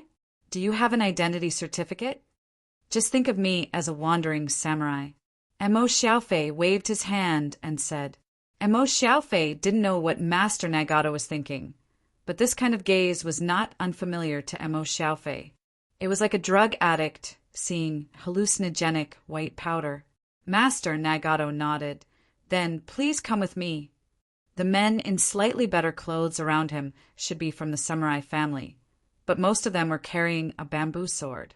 Including Master Nagato, there were only 3 people who actually wore a samurai sword. One of them was somewhat similar to Master Nagato. He looked like he was in his 30s. He must be Saburo Nagato, who escaped from the battle. The other one was very young. He was probably not much older than the real Mo Xiaofei. He was only 17 or 18 years old. He should be Master Nagato's son. "Okay, but I need to pack up." Mo Xiaofei nodded, then turned and walked into the house. Master Nagato waved his hand at this time. The servants behind him and many men in the village immediately surrounded this place inside and out. These naturally couldn't be hidden from Mo Xiaofei's perception. He shook his head. He had an indescribable feeling about this village in his heart. "Your Highness Kojiro, the people outside can't stop you at all." Suddenly, there was the voice of Doji Haiming. Mo Xiaofei frowned, slowly turned around in the room, shook his head and said, "They also have their difficulties. If there is a conflict, it will only hurt the innocent." Doji Haiming also frowned slightly, but she didn't continue on this issue. She just said indifferently, "I saw that your Highness Kojiro hasn't returned for a long time, so I came to check." "Goddess, what do you think of the curse of this village?" Mo Xiaofei asked abruptly. Zhu Jiming glanced at Mo Xiaofei. Since this human warrior asked this question, he obviously knew that she was coming, and even knew that she had heard the conversation between him and Bamboo. Zhu Jiming didn't blush. She frowned and said, "This village is indeed filled with an ominous feeling. As for the curse that the village girl spoke of, it's hard to say." "Hard to say." Mo Xiaofei was surprised. Zhu Jiming nodded and said, "Some curses are very strange. They won't show up immediately. Even as a god, some powerful curses need to be carefully examined before they can be discovered." This was completely different from the concept of an omniscient and omnipotent god that he knew. Mo Xiaofei nodded. However, he felt less reverence for the so-called 3 goddesses. Perhaps the so-called god was just a slightly more powerful creature. There was still a long way to go before they could be omniscient and omnipotent. Mo Xiaofei took a deep breath and said, "Goddess, can you do me a favor?" "Tell me first." Zhu Jiming said indifferently. Mo Xiaofei said, "The Nagato family may know more about this curse, so I plan to go to Master Nagato's house. As for Bamboo, Goddess, can you help me to check the origin of this curse?" Zhu Jiming was surprised. "Your Highness Kojiro, are you going to solve this problem for the villagers?" Mo Xiaofei said indifferently, "I can't ignore it. Since I can't, I'll help." Zhu Jiming shook her head. You must know that everything has a reason. Even a drowning person may be a heinous person. Do you have to help him? Amo Xiaofei said seriously, when you see someone drowning, do you have to consider whether he is a bad person before you help him? Amo Xiaofei shook his head. You can't know in advance. And once he drowns, it's the most dangerous situation. You don't have time to find out what kind of person he is. But one thing is certain. Once you hesitate, the drowning person will die. In the end, you may even know that he is a good person. And you kill a good person with your own hands. On the other hand, if you know that the person is a bad person, you will be relieved secretly. But at this time, you have lost your mind, because you have become the weak water that can drown people. Zhu Jiming remained silent for a while before she finally nodded. Then you can go to Little Silong Hall first. I will carefully examine this village girl. I should have a result before dawn. I will come to you when the time comes. Thank you. And Mo Xiaofei smiled as if he was relieved. Then he walked past Zhu Jiming calmly. Zhu Jiming whispered to herself, "What a pure person!" But when Susanoo returned to his divine palace and prepared to gather the many soldiers under his command, there was a source of soldiers that did not receive a response. His oracle was not accepted by anyone, which made Susanoo feel that something was wrong. As the three noble sons, they were born from the authority of Izanagi and Izanami, the creators of the world of Yen Wuyue. Although they couldn't see through all things like the Father God and the Mother God, they were not bad when it came to premonitions. You, wait for me here. Inside the divine palace, Susanoo, who was wearing a crimson warrior armor, stood up and gave instructions to the witches below. Then he disappeared from the divine palace. Susanoo was in charge of the sea between many islands. The turbulent sea water couldn't stop him at all. Soon after, Susanoo landed on a barren, black and rugged island. As soon as he landed, he felt something different. The sky above the island was covered with dark clouds all year round. Lightning flashed and thunder roared. But at this moment, it seemed to have weakened a lot. In addition, he found the body of one of his subordinates here. It seemed that he was killed by something. The body was fragmented, but the wound was very smooth. Susanoo narrowed his eyes behind the devil-like mask. This is the remnant sword chi? It's so sharp. No, this is not sword chi. This is sword intent. Susanoo was surprised. While thinking, his body flashed again and again, as if he was taking a stroll, but each step was very far away. Evil spirit. Susanoo finally came to the entrance of a huge cave. A thunderous voice rang, but at the same time, he smelled the strong smell of blood. There was a fierce battle here. There shouldn't be such a strong smell of blood. He knew that these evil spirit subordinates were ferocious in nature. Even if they were in the same clan, they would fight for a long time. But they didn't show a belligerent behavior.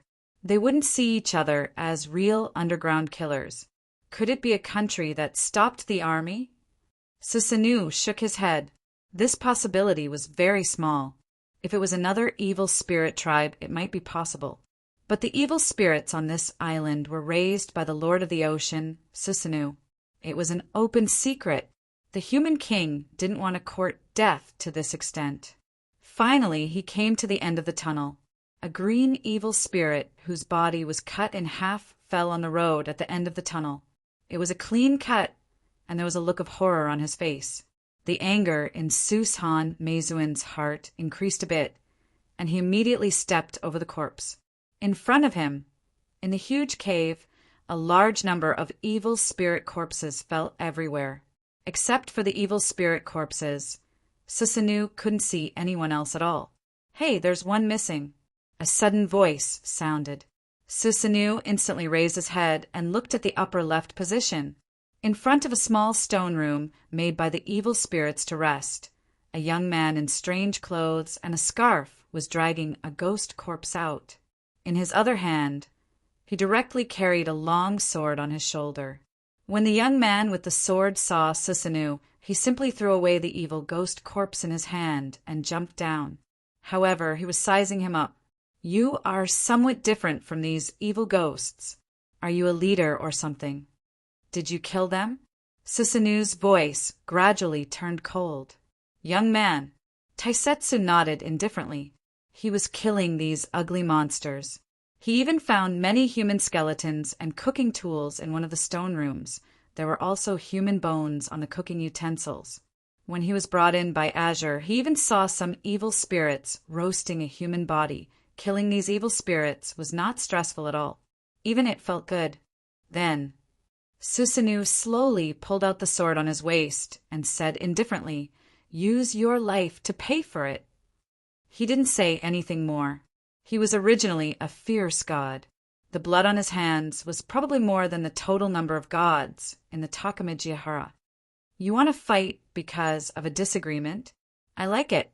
Daz waved his sword to block Susanu's slash, but his body was suddenly knocked to the ground by a huge force and dragged a few meters away. Taisetsu shook his numb arm in surprise. Using Jean Lu required a physical body. If he used Onyx Soul's atomization ability, he wouldn't be able to hold Jean Lu's body. Susanu saw that this guy could barely block his attack, so he naturally looked down on him. Your strength is not bad. No wonder you can take all the evil spirits here. But if you want to deal with me, you are still 100 years too early. The gap between a human and a god can't be made up at all. Daz turned Jean Lu's right hand to his left hand. Then he swung it and muttered, "I say the boss asked me to do a warm-up, but the evil ghosts here are all brittle. It seems that the one who is really used to warm-up should be you. Boss, don't care about these details." Daz untied the scarf he was wearing, then stuffed it into his clothes. He smiled at Susan Minazan and said, "Jean Lu said that it can beat you 10. This sword is actually a sword of strength?" Taisetsu couldn't help but ridicule. It seemed that if he didn't speak these words for it, it would directly pull his body uncontrollably, just like when he was first pulled into this cave. Arrogant, Susanu suddenly exploded. "I'll let you see the true power of a god." "You don't know anything about power." Taisetsu pointed his long sword. This was also what Jean Lu said. "Damn it. When I picked you up and used you to kill the evil spirit in the reservoir, I didn't know you liked to show off so much." "Sword of Tatsuka!" Susanu roared, and the huge power made the whole cave begin to shake violently. Jean Lu's body suddenly emitted a strong light at this moment, and golden lines appeared on the quaint sword. Taisetsu suddenly felt a huge force flowing into his body. For a moment, he had an illusion that even the sky could be split open. Taisetsu, who was born to fight and slash people, didn't hesitate at all. He suddenly swung Jean Lu and cut it like a watermelon knife. There was no such thing as swordsmanship. It was just a straightforward, slashing technique used in street fights. Susanu snorted coldly. He waved the sword of Tatsuka in his hand to block this unorganized attack. But after blocking it, he suddenly felt bad. His own Tatsuka sword was actually cut by the opponent's sword a little, and even the blade was curled up. At the same time, a huge force pressed down on his body, causing his legs to sink directly into the hard rock. Susanu was shocked. This guy was not a brilliant swordsman at all. At this time, he was holding the sword like holding a kitchen knife. He only knew how to chop the ground, but this kind of attack was like chopping firewood. The power of each strike was terrifying, and the speed was so fast that he couldn't catch it. What was worse was that he couldn't remember when such a powerful swordsman appeared in the human world. After blocking for 4 or 5 times, the sword of Tatsuka had a gap of the same number. The sword of Tatsuka had accompanied Susanu for many years and had made countless contributions. At this time, he was so heartbroken that he almost wanted to cry. "Who the hell are you?" Susanu exclaimed, but under the last block, the Tatsuka sword was directly cut in half by the opponent. The broken blade flew into the air, spinning rapidly and finally inserted into the rock above. At this time, the other party said heavily, "My name is Taisetsu. From now on, after 12 o'clock at night, I will be in charge. Forget what I said." Chapter 693. Wisps of purple smoke came out from the cut of the Tatsuka sword. In just a moment, the purple smoke had filled the entire bottom of the cave. Daz was slightly surprised, looking at the purple smoke that became thick around him.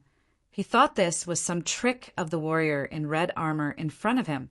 He felt that there was something with a certain degree of danger, and it was stirring at this time. He only felt a sudden chill on his back, a bad feeling, and he instantly soared up. He saw a very long shadow passing by. It was a huge head with a super long neck, a snake head. Taisetsu's feet landed on a platform above the cave. In the thick purple smoke below, he saw a huge shadow. At the same time, huge heads began to rush out of the smoke and madly bite Taisetsu. Bang, bang, bang, dash. When these loud noises sounded, Susanoo had already left the cave and stood somewhere outside, looking from afar. Tatsuka's sword is broken. Hakata is also free. You can enjoy it. Susanoo snorted coldly and left the place without looking back. The thing that left the Tatsuka sword was a terrifying local beast, Hakata no Orochi. At that time, Susanoo used a trick to make Hakata no Orochi drunk and took the opportunity to cut off its head. But this beast without a body seemed to be more terrifying when it was only active with its soul. Fortunately, the Tatsuka sword was quite mysterious in sealing the soul. Even if the body of the Hakata no Orochi died, its soul was in a drunken state because of drinking the special wine, so it was finally sealed in the Tatsuka sword. Yamata no Orochi's hatred for Susanoo has been accumulating for a long time. Now that he has broken the seal, he will definitely not let him go. Now he can only take this terrifying human as prey before it finds out. After a fight, he will leave first. Amaterasu's subordinate, Oziu's Haim, is right. Susanoo's eyes were extremely solemn under the ghost mask. That guy from the mortal world really has such terrifying power. We can't just sit here and wait for death. We can't let Mother Goddess Yen Wuiwe shatter. The Hakata serpent was more distressed. It shouldn't have been greedy. In the end, it was sealed in the sword of Tatsuka by that little brat's trick. For it didn't matter whether it had a body or not, because its ability was to transform its body between reality and illusion. It just needed a certain amount of time. However, since he had already broken out of the seal, the little brat who plotted against him back then should suffer his wrath. That little brat escaped? No matter, I can lock onto his aura. As for this little guy in front of me, isn't he a little special? It didn't smell like a human, but it seemed to contain a decent amount of power. He decided to swallow it and recover. Roar! The Hakata serpent's 8 huge heads made a sound at the same time, which kept refracting in the cave and then overlapping. It was no less than a thunderclap in a rainstorm.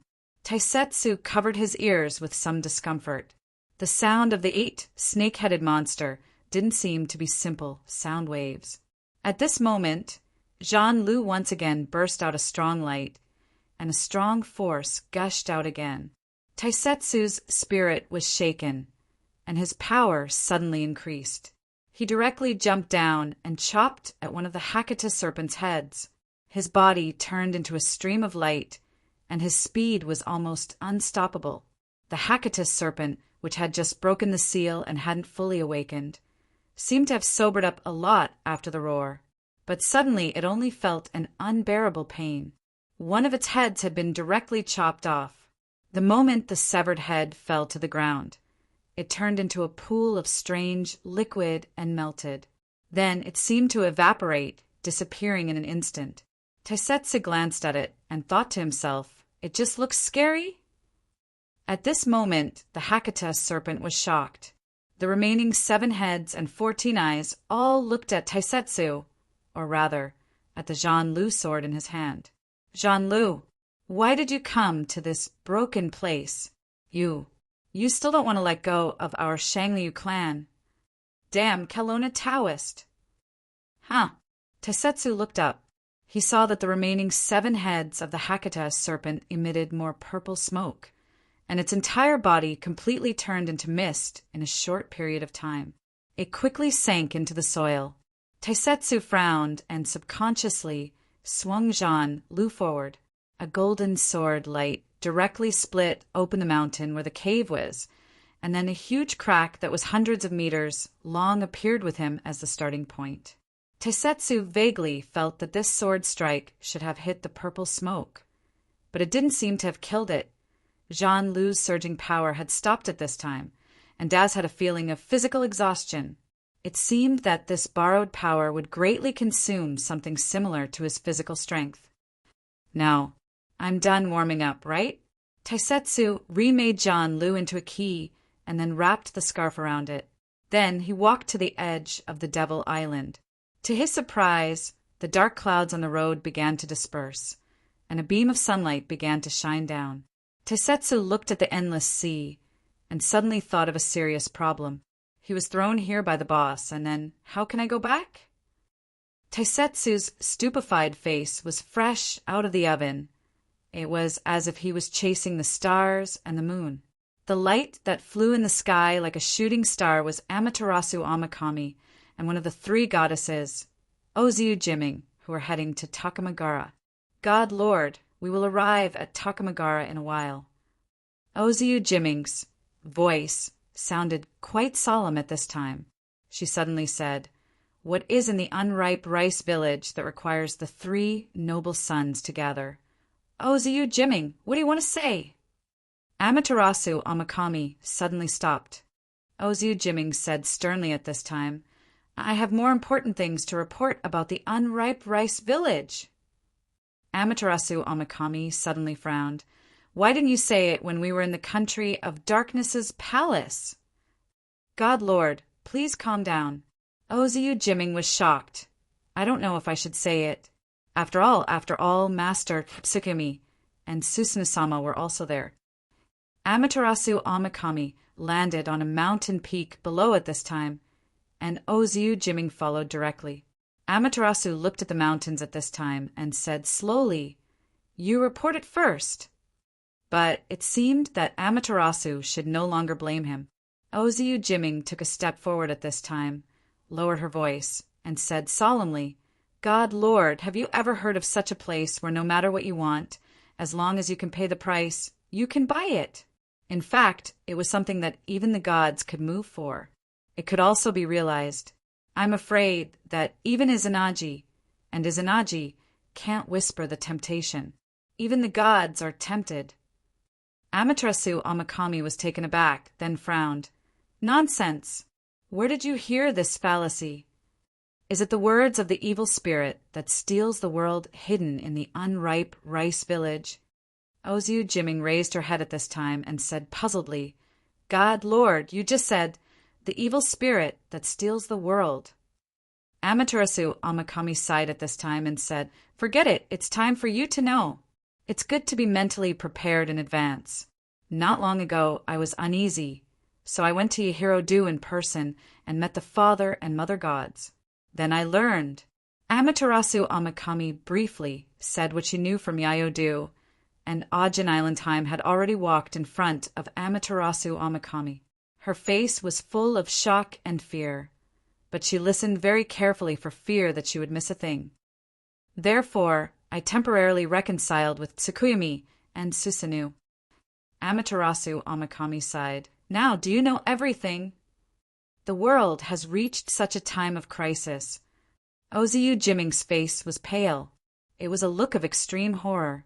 Amaterasu shook his head at this time, then asked, "The thing you just said, where did you hear it from? Is it really a rumor spread by the evil spirit hidden in the unripe rice village?" Ajin Island's Heim hurriedly stepped forward.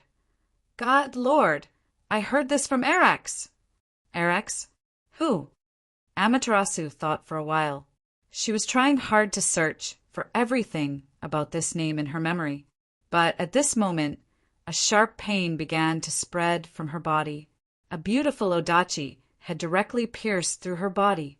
"Oziu Jiming, you actually—" Amaterasu Amakami looked at the other party in disbelief. The goddess born from her divine power betrayed her. "I'm called Miki." Oziu Jiming's body gradually changed, and she finally became a girl in a kimono. Pa dash! That was the sound of both hands hitting at the same time. Juefeng looked at the mosquito that died on his palm. He was extremely dissatisfied. The mosquitoes in this damn place were not afraid of the beastkin aura at all. They even dared to approach. The unripe rice village should be nearby, right? Juefeng looked at the surrounding environment, but he seemed to hear something coming from the shadow of the trees on the side of the road. They were carrying a lantern. The lantern was taken from a house on the road. Of course, they put down some copper coins as if they bought it. Who is it? Juefeng opened his palm, and his nails began to become sharp. Then he slowly approached, only to see a figure walking out of the tree trunk at this time. Then, before she could say a word, she fell directly to the ground. This scene, where did I see it?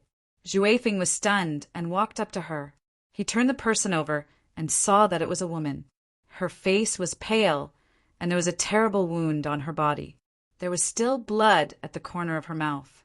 Her mouth moved slightly as if she was saying something, but her voice was very soft.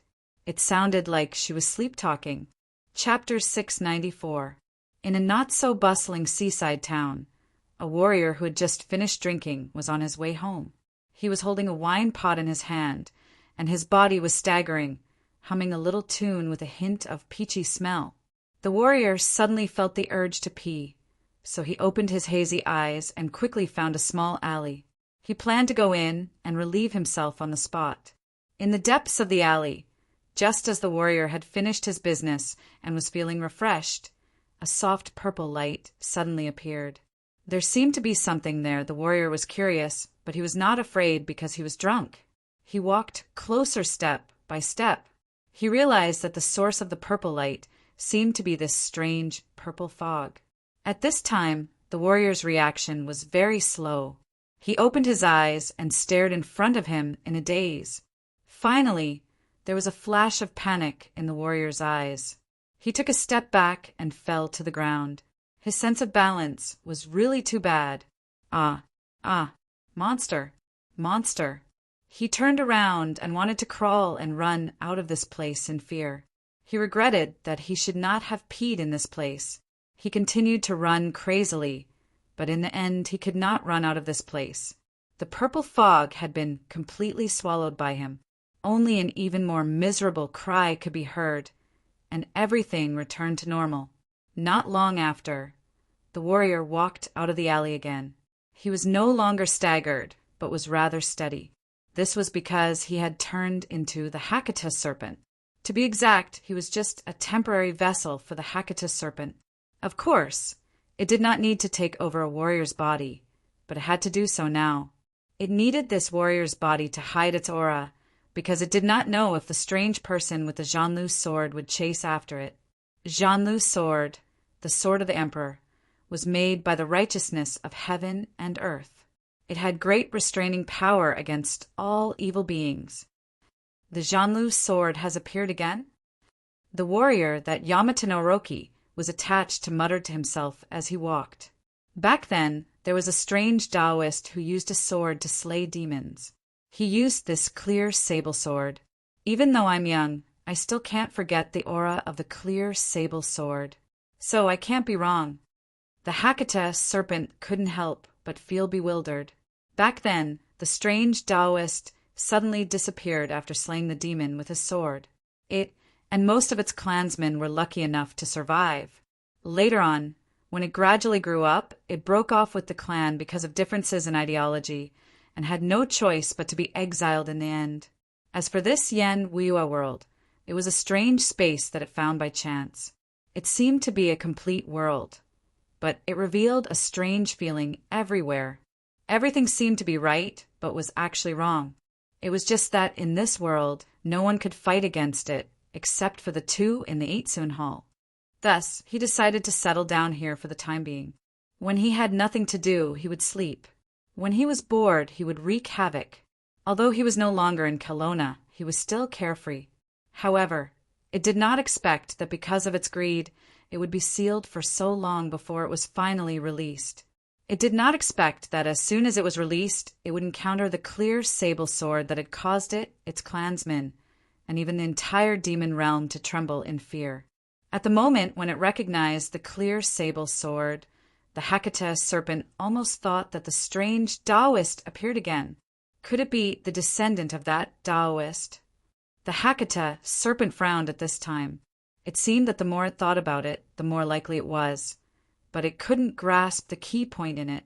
There was too little information from the outside world. I don't know how many years have passed in Kelowna. Has the Xiong Lu clan... The Hakata serpent's eyes revealed a hint of hatred. I absolutely don't agree with this idea. From then on, I am no longer a member of the Xiong Lu clan. I am myself. The Hakata serpent finally walked out of this small town quickly, but at the moment of leaving it seemed to feel something. It subconsciously looked up at the end of the night sky. The Hakata serpent's expression changed slightly, and it muttered to itself, "Who is changing the rules of this pseudo-world?" The pupils of the human body that it possessed suddenly turned golden, and a strange smile appeared at the corner of its mouth. Could it be that this world belongs to me? Is it fate? Forget it. Back then, I couldn't defeat Izanagi and Izanami. Now, why not give it a try? The Hakata serpent finally disappeared into the wilderness. In Mo Xiaofei's opinion, the house of the samurai and Master Nagato looked a little like the ancient scenic buildings in Area 11 that he often saw on TV. The wooden floor, corridors, courtyards, and small ponds were winding, and he could even see servants kneeling on the ground to welcome him. It was already past midnight, but Mo Xiaofei's spirit was strong, so he wasn't sleepy. On the contrary, Master Nagato's eyes were bloodshot. In addition to Master Nagato, there was also his younger brother Saburo and his young son Shinji Nagato. Dong! The bamboo tube in the pond outside the house welcomed the water flow and finally made a crisp sound. At the same time, Master Nagato in the house also slowly said, "Your Highness Kojiro, I don't know what you have considered. Do you plan to stay in Unripe Rice Village for the time being? Once you can stay, the Nagato family will reward you handsomely after the matter is over." In Master Nagato's house, Mo Xiaofei knew more things than he knew from bamboo. First of all, the curse of the village did not always exist, but it happened in the past 6 years. At first, the Nagato family did not wait for death, but tried everything. However, even the witch of the local shrine had died. The Nagato family seemed to have truly succumbed to this curse. Let's not talk about whether the Nagato family really fought against the curse. After all, there were many things that could not be justified. Now, the Nagato family's request was to take care of all the cursed women in this village. As long as Mo Xiaofei thought about it, he felt a chill down his spine.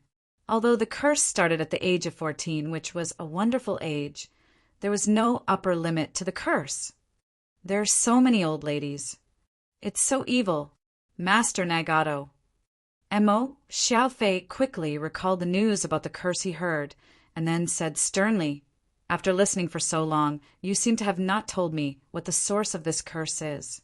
A curse will not appear for no reason. There must be a reason for it. This matter is related to the secret of my Unripe Rice Village. I can't tell you." Master Nagato spoke slowly, but it was a refusal. "Your Highness Kojiro, just answer me. Are you willing or not?" This was not a tone of begging, but an order. Mo Xiaofei believed that everyone was equal. He was very resistant to this class concept. He shook his head and said, "I won't agree. You don't know what's good for you." Shinji Nagato, who was sitting next to him, snorted coldly at this time, then looked at Master Nagato. "Father, I have already said that this kind of outsider just doesn't know how to be flexible. There is no need to waste time talking to them. Just tie them up." He jumped up at once and pulled out his sword without saying a word. He looked arrogant. "You are also a samurai. Do you dare to accept my challenge? If you lose, you will stay." Mo Xiaofei opened his mouth and finally sighed. He complained, "If I win, I have to fight all of you, because you want to say that you never thought I could win. Smart. But can you win against me?" Shinji Nagato snorted coldly. Chapter 695. eliminating the weak and keeping the strong. And Mo Xiaofei didn't know if the so-called samurai way was far from such a thought. But in Mo Xiaofei's opinion, Shinji Nagato at least thought so. Mo Xiaofei had long made a conclusion on how to use power, and he didn't want to change his original intention. But it didn't mean that he didn't know how to be flexible. There was still no news from the class monitor and others. How could he continue to dawdle here with the Nagato family? Then let's duel. Mo Xiaofei stood up, looked at the tip of the sword in Shinji Nagato's hand, and said sternly, "But I won't use a weapon." "How dare you look down on me?" Shinji Nagato's face suddenly showed a hint of anger when he heard it. Mo Xiaofei didn't want to continue to be entangled, so he said, "Well, at the right time I will draw my sword. But do you really plan to do it here? For a samurai, no matter where it is a battlefield." Shinji Nagato shouted at this time, holding the sword high above his head with both hands. He stood in a straight line with one foot in front and one back. His body leaned forward slightly, but he moved quickly. For Mo Xiaofei, it was too slow.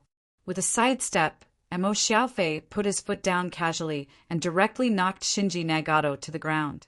Shinji Nagato quickly got up, only to feel that his cheeks were burning. Looking at his father and uncle who were still sitting in front of him, he felt even more uncomfortable. Damn it! He even slashed horizontally. It seemed that he was a little confused because of anger. Mo Xiaofei took a step back and dodged easily. This samurai's attack was not comparable to Long Shiroa's training for him. Recently, he had been abused by the teacher from top to bottom. He had doubts about life. Mo Xiaofei looked at Shinji Nagato's sullen expression at this time as if he was looking at himself during training. Could it be that I have actually become more powerful? After all, I still have the temperament of a teenager. But I really don't want to be entangled too much. I plan to end this boring battle directly. Let's use spirit shock. Mo Xiaofei's gaze locked on Shinji Nagato, and his eyes suddenly changed. Unexpectedly at this moment, a feeling of weightlessness suddenly came. Mo Xiaofei looked down in astonishment, only to find that the floor he was standing on had suddenly opened up, revealing a big, dark hole below. Kacha! The floor that had been opened closed again in an instant, trapping him under the mechanism. Seeing that his opponent suddenly disappeared, Shinji Nagato looked at his father angrily. "I can beat him!" Master Nagato just said indifferently, "Our purpose is not to defeat him, but to capture him. As long as he can serve us, that's enough." Shinji Nagato's eyes widened at this time. "I said, I can defeat him." Master Nagato snorted coldly, "Back off!" Shinji Nagato gritted his teeth, his wrist trembling slightly as he gripped the hilt of his sword. In the end, he lowered his head angrily. "Yes."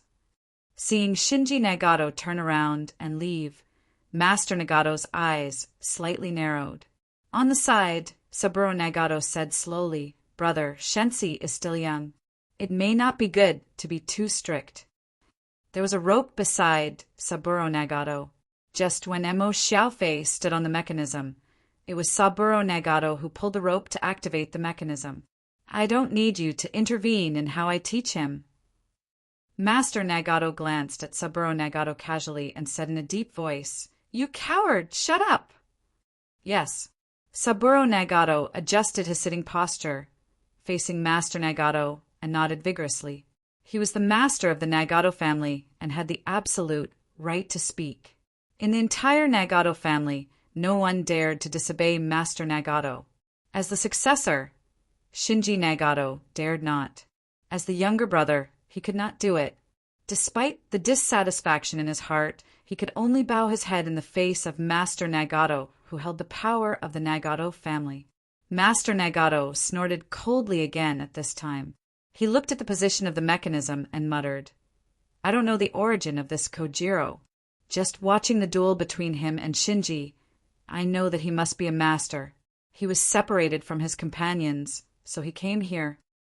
Saburo Nagato quickly said at this time, "Big brother, no matter whether he is powerful or not, As long as he is trapped down there, he will naturally have no strength after being hungry for a few days. At that time, we can do whatever we want to him, just like those who resisted in the past. In the end, didn't they obediently submit? Master Nagato nodded slowly and said that Shizuko seemed to be planning to keep it for himself at first. If someone didn't see him and come to report to me, this person broke the rules. You go and deal with him. Saburo Nagato nodded, but his face was a little ugly. Master Nagato suddenly smiled coldly, looked at Saburo Nagato and joked, "Why? Your hands are so dirty. Do you still have a clean place in your heart? You don't want to?" "No." Saburo Nagato sighed and stood up. "I'll deal with it now." Watching Saburo Nagato finally push the door and go out, Master Nagato said coldly at this time, "You should die on the battlefield. This is the highest glory for you and the Nagato family." Saburo Nagato's face changed slightly. In the end, he lowered his head and pulled the door closed. Master Nagato finally called again, "Coward." He then walked to the mechanism and stepped on it a few times with his feet, making a thumping sound. Knowing that this mechanism could not be opened from below, Master Nagato smiled coldly and left with his hands behind his back. Saburo Nagato picked up something at the entrance and prepared to go out. But at this time his clothes seemed to be pulled by something. He looked back and saw a little girl of 4 or 5 years old. Her face was like a porcelain doll, delicate and flawless. The little girl raised her head and rubbed her eyes. She seemed too sleepy. "Father, where are you going?" Saburo Nagato irritably slapped away the little girl's palm that grabbed his clothes. At this time he glanced behind the little girl. An old maid quickly stepped forward. The maid looked at Saburo Nagato with a faint fear. "Master Saburo," the previous movement was a little loud. It woke Miss Tsuruko up. "I can't coax her to sleep." "Take her back," Saburo Nagato shouted in a deep voice. "How did you take care of her? Is it because she is too comfortable?" No. The maid apologized again and again. She directly picked up the young Miss Tsuruko, hurriedly turned, and walked to the end of the corridor. Saburo Nagato frowned. At this time it was drizzling outside the house. He was more irritated, so he put on a bamboo hat and went out. Dong dong! Hearing the voice from above, Mo Xiaofei rubbed his chin, letting his body slowly descend. The moment of weightlessness did cause his body to fall. However, it didn't take long for him to stabilize his body in the air. Mo Xiaofei didn't break the mechanism immediately because he heard some strange noises coming from below. Mo Xiaofei finally felt a chill from his feet.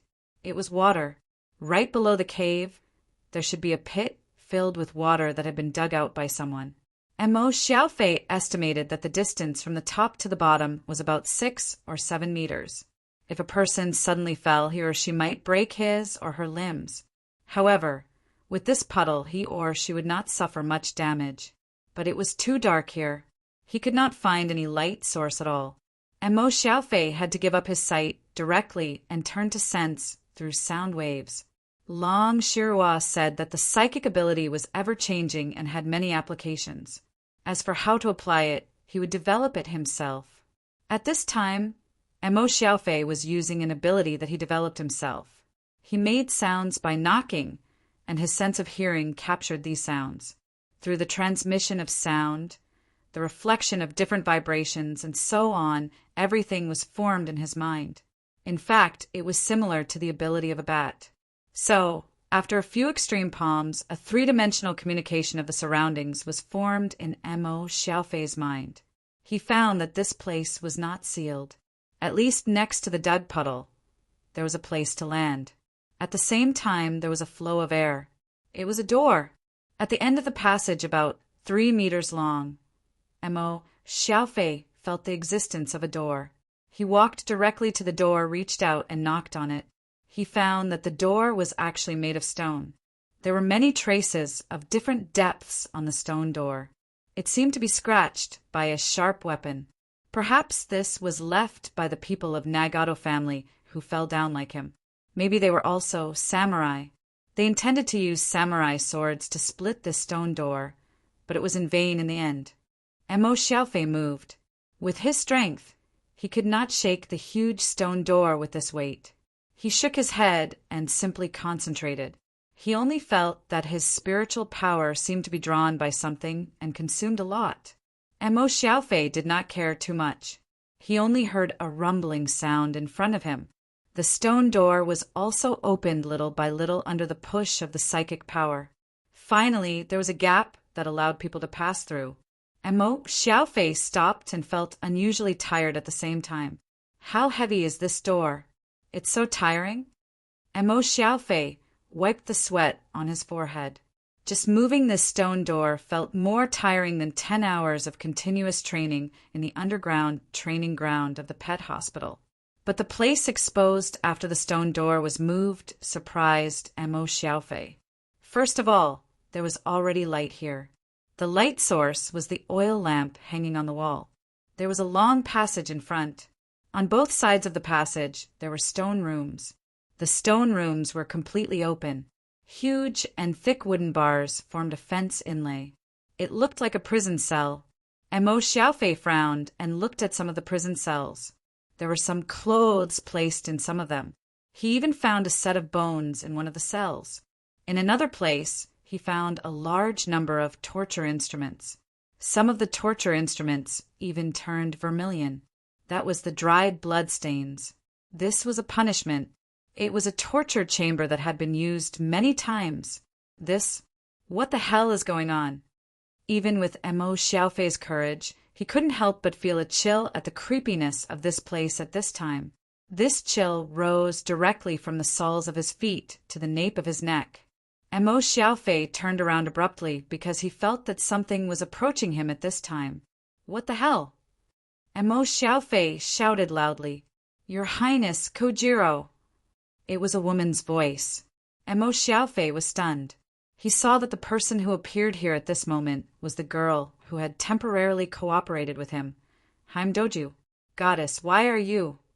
Mo Xiaofei recognized the person and secretly breathed a sigh of relief. He could only blame the atmosphere of this place for being too weird. He couldn't help but feel nervous. "Why are you here?" "Your Highness Kojiro has been out for a long time. I'm a little worried, so I came to take a look." Haim Doju said indifferently, "I happen to see your Highness Kojiro being plotted against by the head of the Nagato family. He fell into this trap, so I came to rescue him." Mo Xiaofei thought for a while and then asked suspiciously, "Then, what about Master Nagato and the others?" Haim Doji shook her head and said, "I didn't intend to let them see. Takuma Jihara has a rule that we can't show in front of mortals casually. Of course, your Highness Kojiro is powerful, so naturally it doesn't count."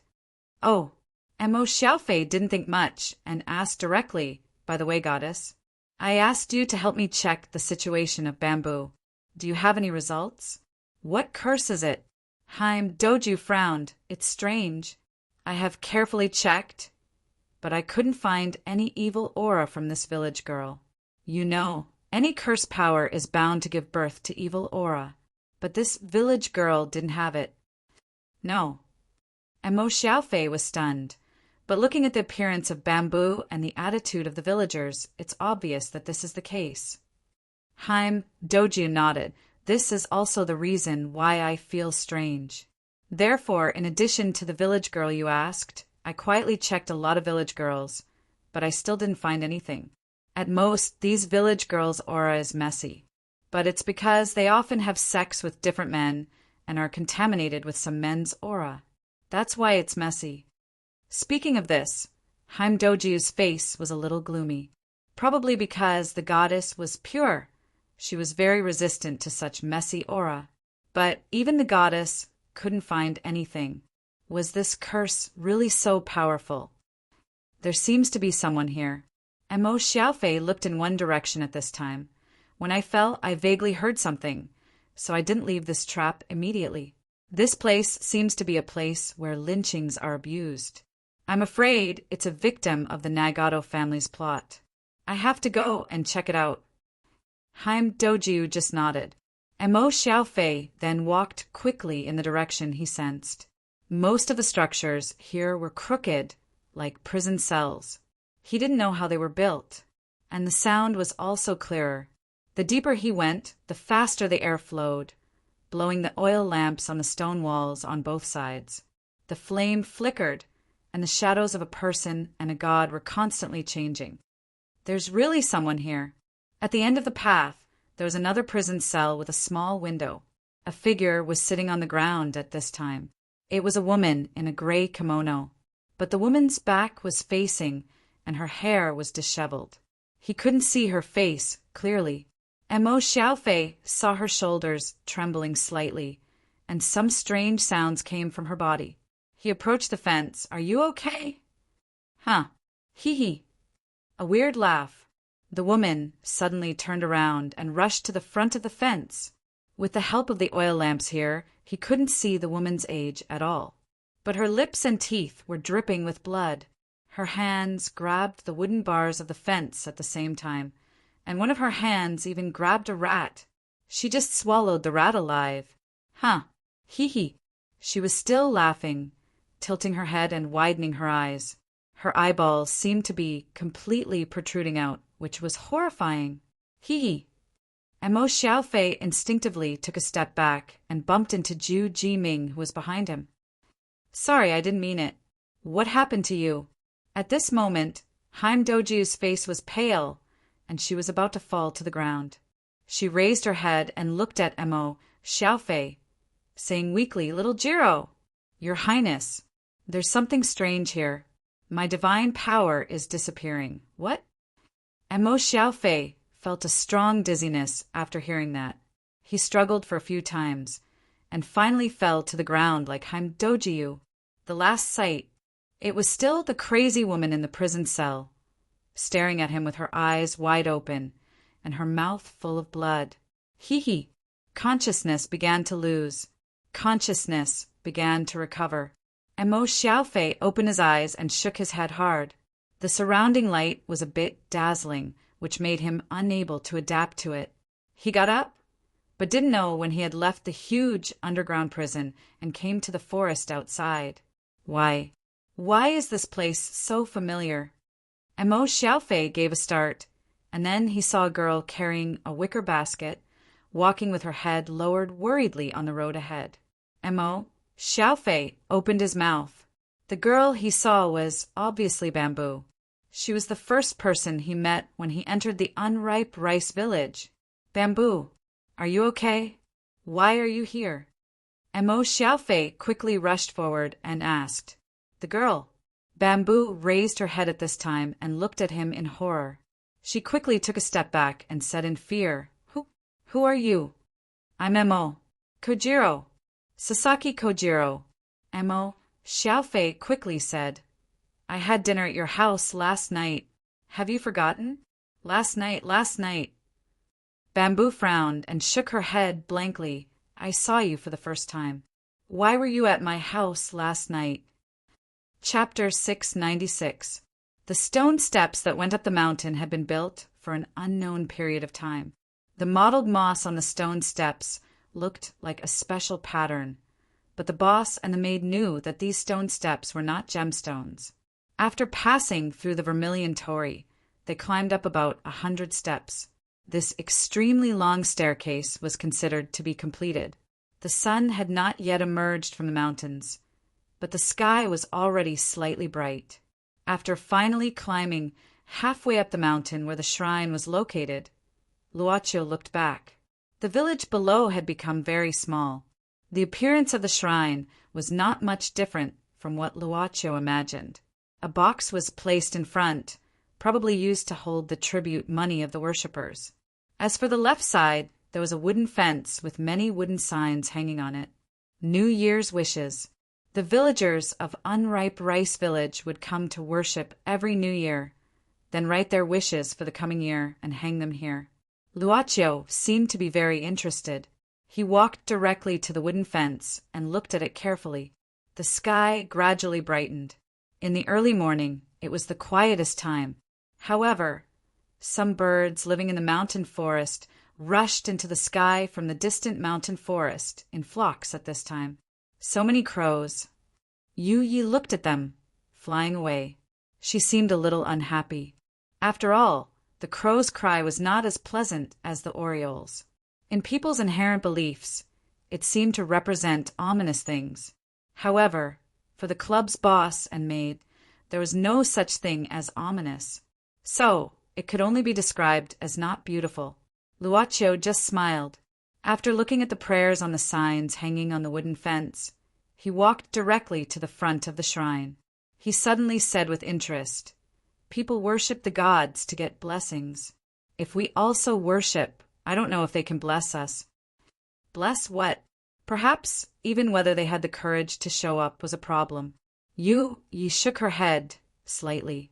Luoqiu stopped this topic and looked at the bell hanging in front. After people put down the tribute money, they would shake the bell here sincerely. There was even a requirement for the number of times. Everything had a rigorous and pious process. Who are you? The one who asked this question was the witch who was in charge of guarding the shrine. She walked over from the other side of the wooden railings where the prayer signs were placed. There was also a stone-paved path on the other side, which seemed to lead to the back of the shrine. She wasn't very old.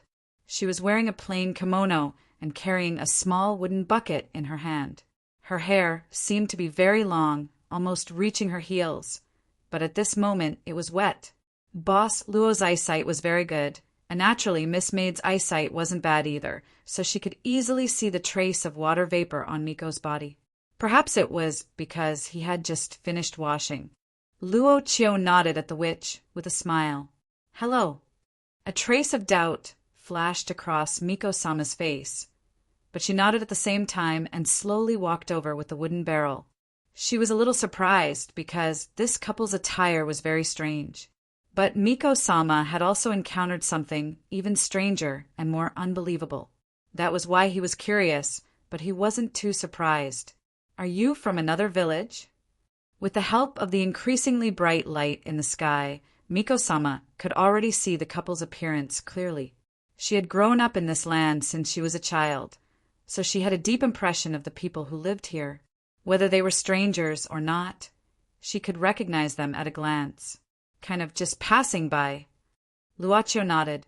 Miko-sama was very young, even younger than she was 5 years ago, so her body was very petite, like a girl who couldn't grow up. But her hair was really long, black hair, straight because of washing, and water droplets were still dripping from the ends. She was even more confused, but still asked politely, "Do you want to worship?" "No." Luoqiu shook his head. "I want to be blessed, but the gods may not be able to give me." Miko-sama was surprised and opened her mouth slightly. In front of Miko-sama and Miko-sama who guarded the shrine. Saying such words seemed to be disrespectful to the gods. She should be angry, but in fact she wasn't. She looked at the sky and knew that it was very early, so she was puzzled by the couple who came up at this time. It took a long time to walk up from the foot of the mountain. Therefore, they might have come up before dawn, or even before that. "Since you don't want to worship, then please leave." Miko-sama didn't intend to blame the two for their disrespect to the gods, but her attitude was a little cold. However, she was really too young. This trace of coldness did not seem like an iceberg. Instead, it seemed to have a hint of anger. "Can I walk around?" Boss Luo thought for a while. "I won't touch anything here. I promise." "Suit yourself," Miko-sama said indifferently, then glanced at Luoqiu and suddenly said, "But you'd better leave this place as soon as possible." "So it's because I didn't worship?" Luoqiu asked apologetically. Miko-sama shook her head. "It's dangerous for a man to stay in this village, especially when you're an outsider." "Dangerous? That's all I have to say." Miko-sama picked up the bucket again and walked into the shrine through the front door. Luoqiu heaved a sigh of relief, looking at the door that was finally closed. Speaking of danger, the prayer signs hanging on the wooden railings were probably more dangerous, right? "I don't know how Erex is preparing," Boss Luo said suddenly.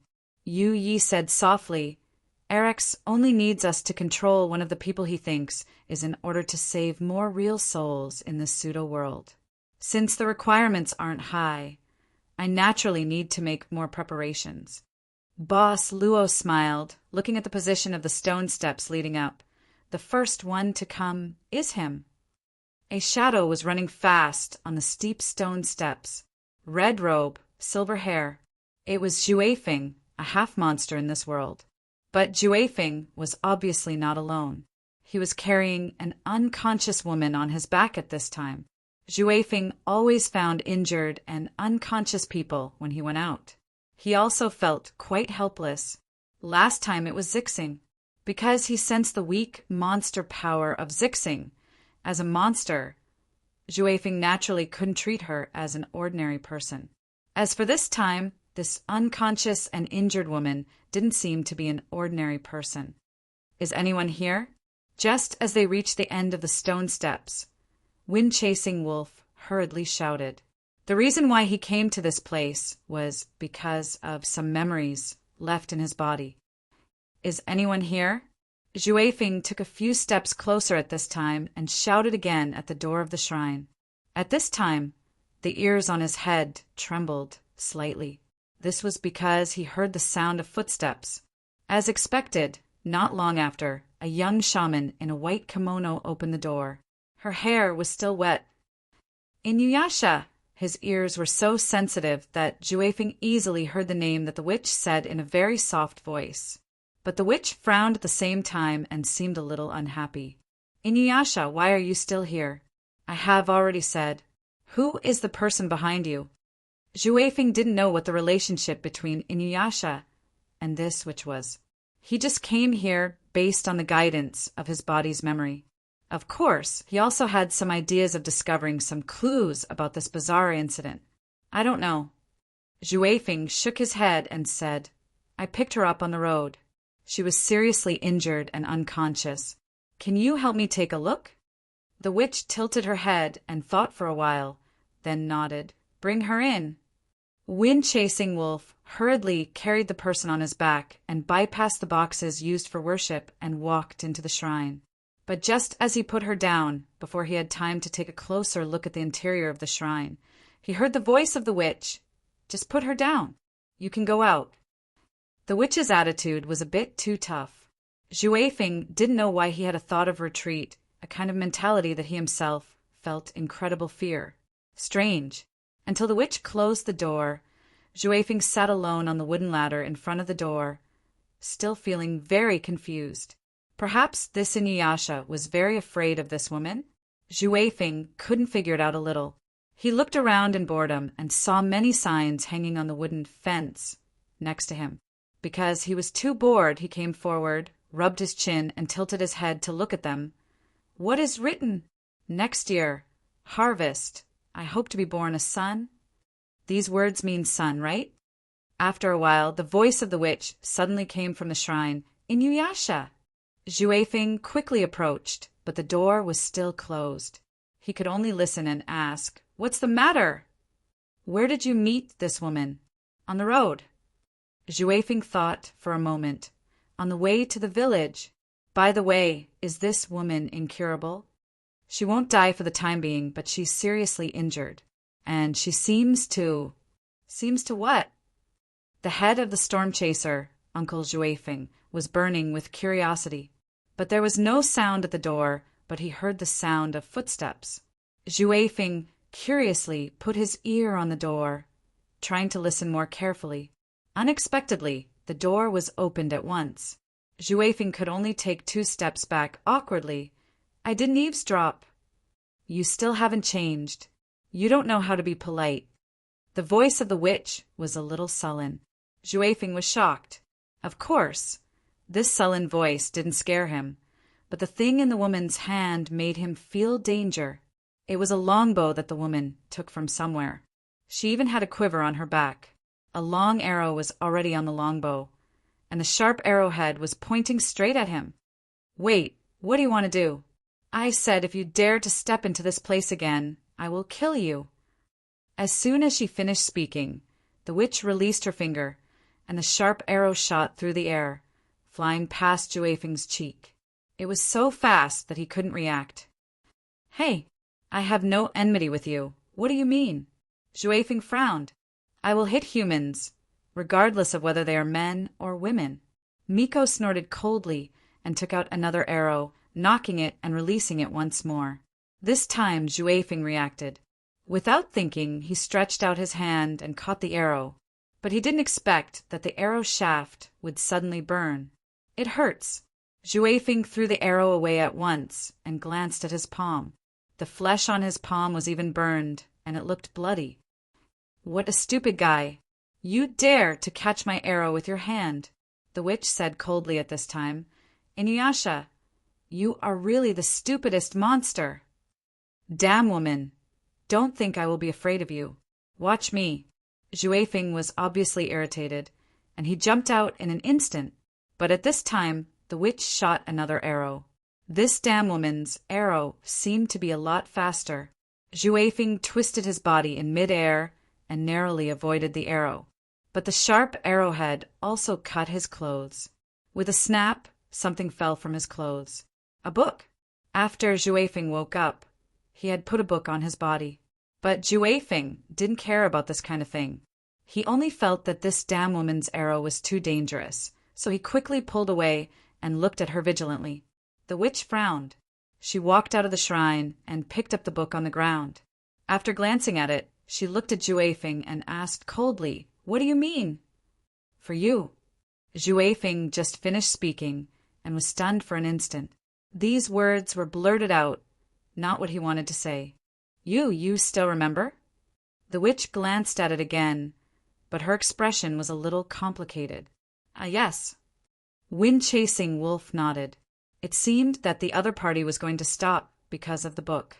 Juefeng was naturally not stupid. He simply nodded generously. "Well, I have been carrying it with me. It should be. No, it is to bring it to you." The witch didn't say anything. She took the book and put down the longbow in her hand. She turned and walked into the shrine. "Wait a minute, what do you mean?" She looked back and said indifferently, "You can go. Don't come back in the future. If you come again, I will kill you." "Wait a minute, I have something to ask you." Juefeng quickly asked, "Have you seen someone called Zixing? She is about the same height as you.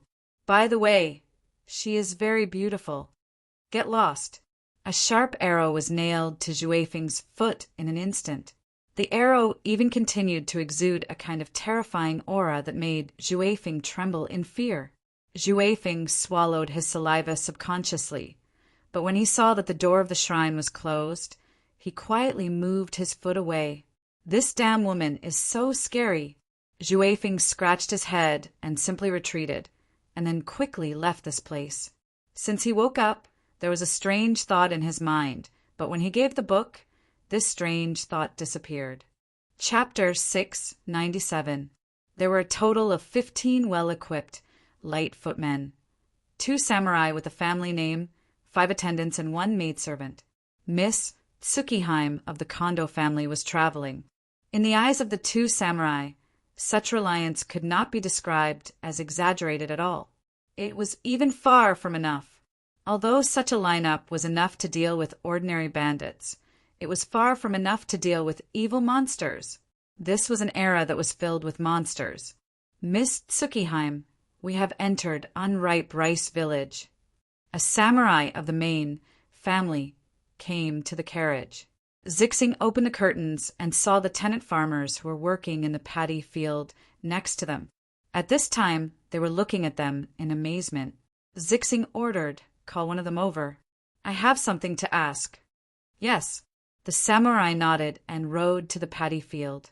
Soon after, the samurai of the main family returned with a panicked but calm middle-aged tenant farmer. "Answer Miss Tsukiheim's question properly." "Yes, Lord." The tenant farmer didn't even dare to raise his head and knelt directly in front of the carriage. Madame Purple Star was unfazed by such a gesture. As a true monster and the proud young master of the Greedy Wolf clan, she was a respectable existence. She had seen too many of her own kind kneeling before her, let alone ignorant humans. "Where is Nagato's house?" Zixing asked directly. The tenant farmer quickly said, "It's just ahead, about 3 miles away." The tenant farmer said carefully, fearing that he would say something wrong. He really couldn't understand who would look for Master Nagato. Looking at the convoy's reliance, it was much more impressive than Master Nagato's house. Zixing quickly nodded and waved her hand to let the samurai take the tenant down. Then she ordered another samurai in front to go to Nagato's house. "This is your reward." The samurai threw a little money in front of the tenant farmer. The tenant farmer naturally gratefully took it with both hands and watched the team slowly leave. It was just that the tenant farmer looked at the heavy, small money bag in his hand. He should have been happy, but he couldn't be happy. He shook his head and casually threw the money pouch into the basket. He just left it beside the paddy field, not afraid that someone would secretly take it away. For the people of Unripe Rice Village, no amount of wealth was comparable to 3 meals a day. After all, they couldn't leave the village. And in the village, they were already self-sufficient. There was nothing they could desire. Nagato Family Mansion. When the Kondo family's, Tsukiheim's team, stopped in front of the door, they saw Master Nagato and others standing in front of the door. Some of the servants even had a hint of hurry. They were not prepared for such a greeting. "Are you the head of the Nagato family?" The samurai of the Kondo family stepped forward and asked arrogantly. Master Nagato nodded respectfully and quickly said, "I didn't know that Miss Tsukiheim would come." But the servant saw the family emblem of the Kondo family from afar and came to report, so he hurriedly led the family to greet them. However, in a very short time, so many people were able to gather and greet them. Although it didn't seem neat, it was still acceptable. The samurai of the Kondo family probably knew this, so he didn't blame them too much. He just nodded proudly, then said, "Miss Tsukiheim plans to stay here for a few days. You go and prepare." Master Nagato naturally did not dare to disobey. He quickly ordered the servants to clean up the last room. He had to do this because the Kondo family owned the entire Mount Famine. They had a fief near Mount Famine. The place near Unripe Rice Village that the Nagato family obtained was also obtained by the ancestors from the Kondo family's reward. Speaking of which, the surname Nagato was also given by the Kondo family. Therefore, for the request of Miss Tsukiheim of the Kondo family, how could the Nagato family dare to say no? It's just, why did this high and mighty Princess Tsukiheim suddenly come to such a remote place? Master Nagato frowned deeply because of this. He subconsciously thought of Saburo Nagato. Is it because of Saburo? Fortunately, after receiving the servant's report, he quickly asked Saburo Nagato to leave for a while, so he was not here. Saburo Nagato claimed that he was injured on the battlefield, so the commander ordered him to go home to recuperate. He was a samurai who had made meritorious service. But how could Saburo Nagato's wording be hidden from Master Nagato, who watched him grow up? Everything was just a lie of Saburo Nagato, a deserter on the battlefield. But since he already knew all this, in order to maintain the reputation of the Nagato family, Master Nagato had to cover up his identity as a deserter. As the head of the Nagato family, Master Nagato was almost the only person qualified to bring people for the Kondo family's princess. But despite this, Master Nagato still did not dare to walk side by side with Tsukiheim Kondo. Instead, he was slightly slower by half a step. In this era, the hierarchy was extremely strict. He did not dare to cross half a step, even if it was just a woman in front of him. I don't know why Miss Tsukiheim came in person. Master Nagato asked carefully. Tsukiheim Kondo. Zixing just looked at the courtyard outside the corridor, seemingly unwilling to answer Master Nagato's question. At this time, Zixing suddenly stopped and said calmly, "Who is that?" In the courtyard, a little girl was squatting by the pond, and beside the little girl was a maid. Master Nagato looked and quickly lowered his head. "Miss Tsukiheim, that is Tsuruko, the daughter of my younger brother, Saburo." "Tsuruko? Tsuruko Nagato?" Zixing whispered the name. "It's Tsuruko Nagato, Miss Tsukiheim." Master Nagato quickly responded. Although he didn't know why the princess of the Kondo family would ask such an obvious question, he couldn't ignore the words of the princess of the Kondo family. He heard that the head of the Kondo family intended to choose a husband for Miss Tsukiheim. Of course, this husband couldn't get everything of the Kondo family, but their child had this qualification. So if Tsuruko... At this time, Master Nagato suddenly shouted, then waved his hand as if he wanted Tsuruko to come over, but he didn't expect the little girl to hide behind the maid. She only dared to poke out a small half of her head and looked at him timidly. Master Nagato frowned and saw that Miss Tsukiheim's expression was calm. She didn't seem to be unhappy, so he quickly said, "Miss Tsukiheim, please forgive me. Tsuruko is still young and doesn't know etiquette.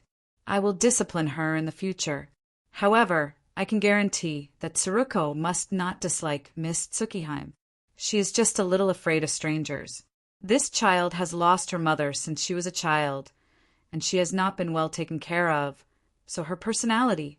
Zixing said calmly, "Is she really just afraid of strangers?" Master Nagato met Miss Tsukiheim's gaze. Rumor had it that Miss Tsukiheim was weak, but her gaze was a bit sharper than the head of the Kondo family he saw when he was young. Could it be that the rumor was wrong? Zixing's words made Master Nagato feel overwhelmed. Master Nagato's gaze quickly turned. A servant of the Nagato family came in front of him, so he quickly said, "Miss Tsukiheim, the room has been cleaned up. Please come with me." Zixing flicked her sleeves and walked in front. Master Nagato secretly breathed a sigh of relief, but he waved to the maid in the courtyard and asked the maid to take Tsuruko Nagato away as soon as possible. At this time, Master Nagato also called another servant and whispered, "Hurry up and let Shinji come over. Remember to let him dress neatly and don't make a fool of himself." After giving the order, he quickly chased after Saburo Nagato.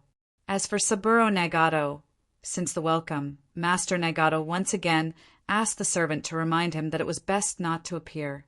Not many people knew that Saburo Nagato was a deserter. In this era where consultation was not developed, as long as the news was blocked well, it might be able to be hidden forever. However, the person who came was from the Kondo family after all. Master Nagato was afraid that the news would be leaked. This Miss Tsukiheim is not easy to deal with. Recalling Tsukiheim Kondo's gaze on him just now, Master Nagato couldn't help but look a little dignified.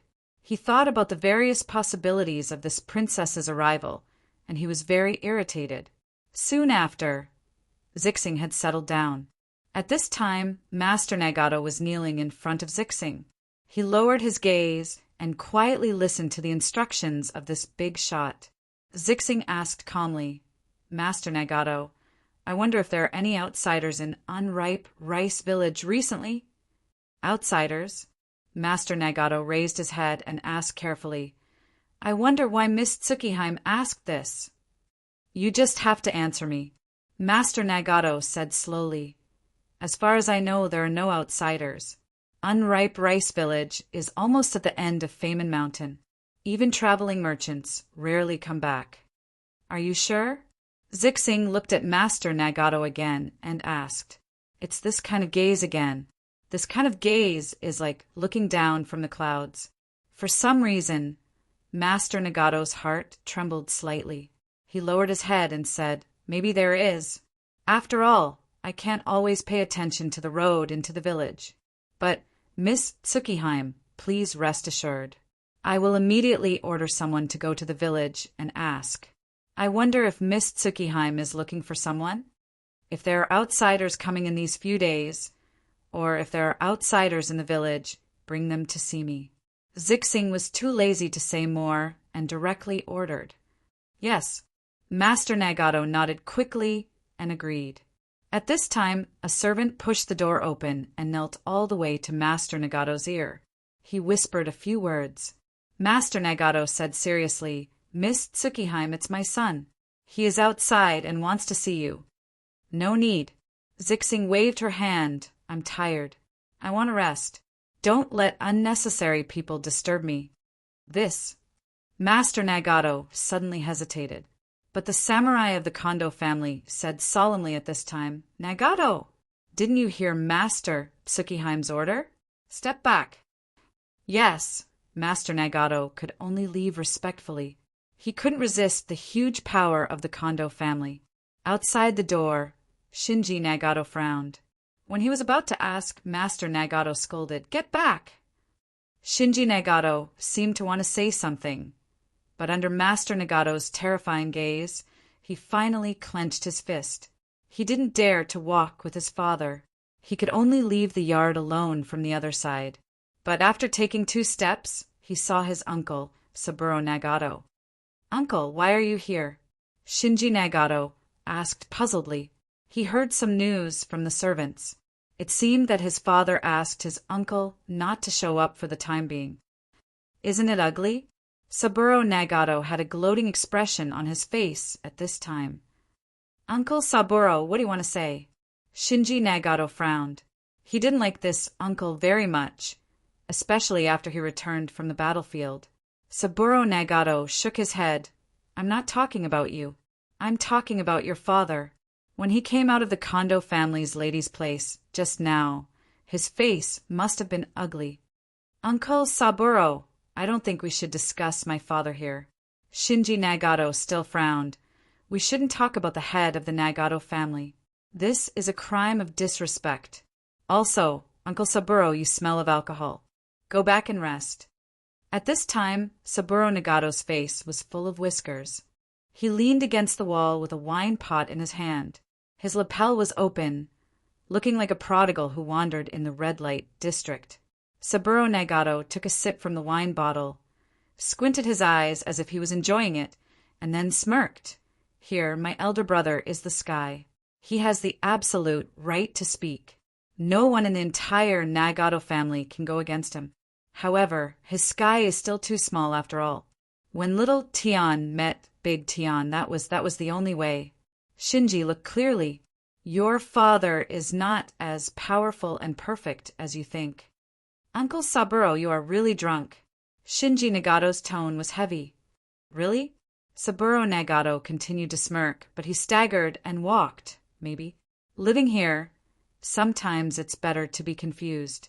Being too sober is—" On the contrary, Shinji Nagato couldn't hear what he said later. Perhaps Saburo Nagato still had something to say.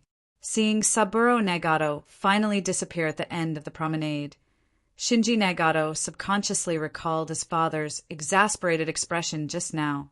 Too small a sky, Shinji Nagato was secretly distracted, but he suddenly felt his clothes being pulled by something. He looked back and found that it was Chizuko Nagato. The little girl only reached his waist. At this time, her small hand pulled his sleeve. "Play with me! Go away!" Shinji Nagato suddenly waved his hand and slapped Chizuko's hand away. Chizuko Nagato screamed in pain, and her frightened eyes began to mist. Shinji Nagato was irritated. He lifted his foot and kicked Chizuko Nagato to the ground. Chizuko Nagato rolled down the floor and into the courtyard outside the promenade. "Ah, Miss Chizuko!" The maid hurriedly ran over in horror and helped Chizuko Nagato, who was kicked to the ground, up. Chizuko Nagato's forehead was bright red. It was the wound caused by her forehead hitting the gravel when she landed. "Master Shinji, Miss Chizuko is still young. She offended you." The maid hugged Chizuko Nagato and looked at the heir of the Nagato family with a trembling voice. "Humph." Shinji Nagato said coldly, "Woman, don't come out. Stay in the room."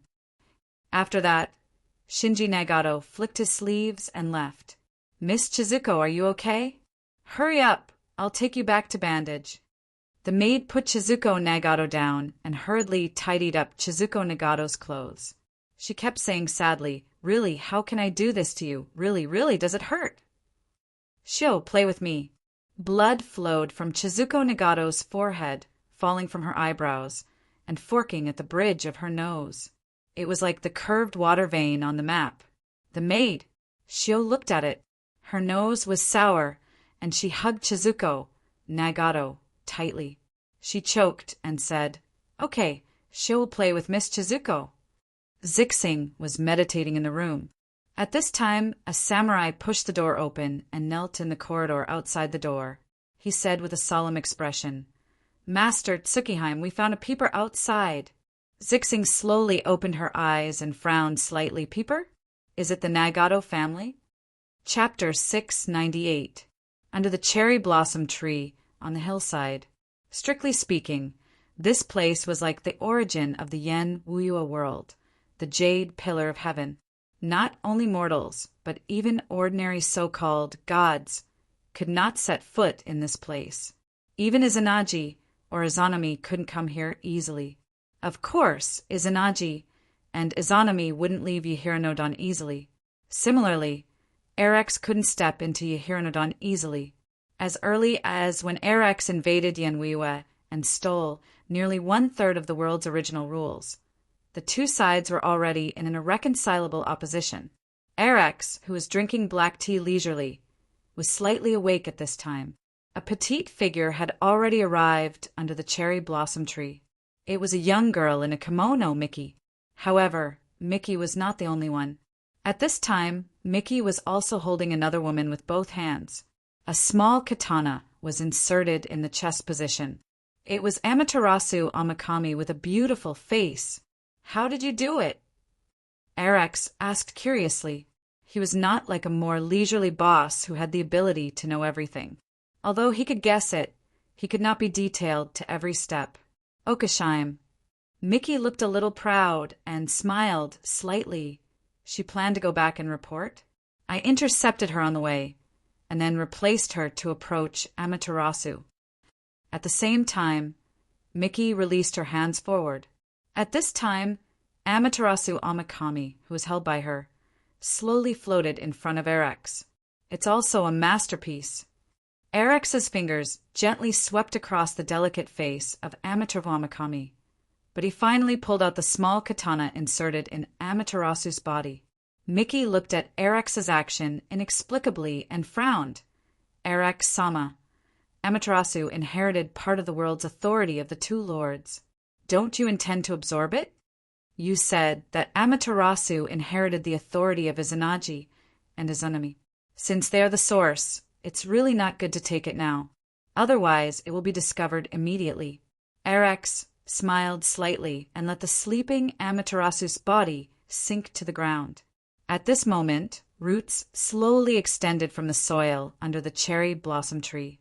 The root seemed to have a life of its own as it split open like the mouth of a beast. It swallowed Amaterasu, leaving only the head exposed.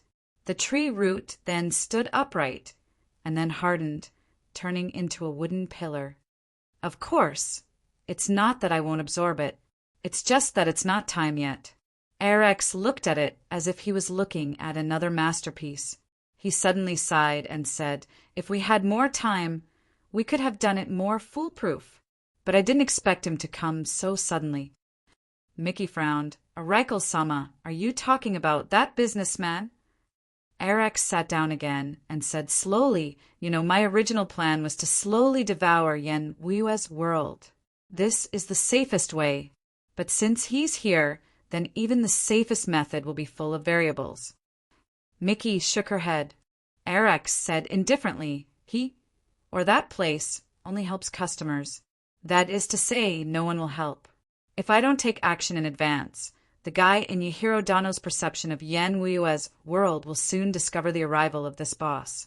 If they reach a deal earlier than me, I'm afraid my efforts during this period will be in vain." Erex shook his head. He seemed a little discouraged, but it was more of a kind of helplessness.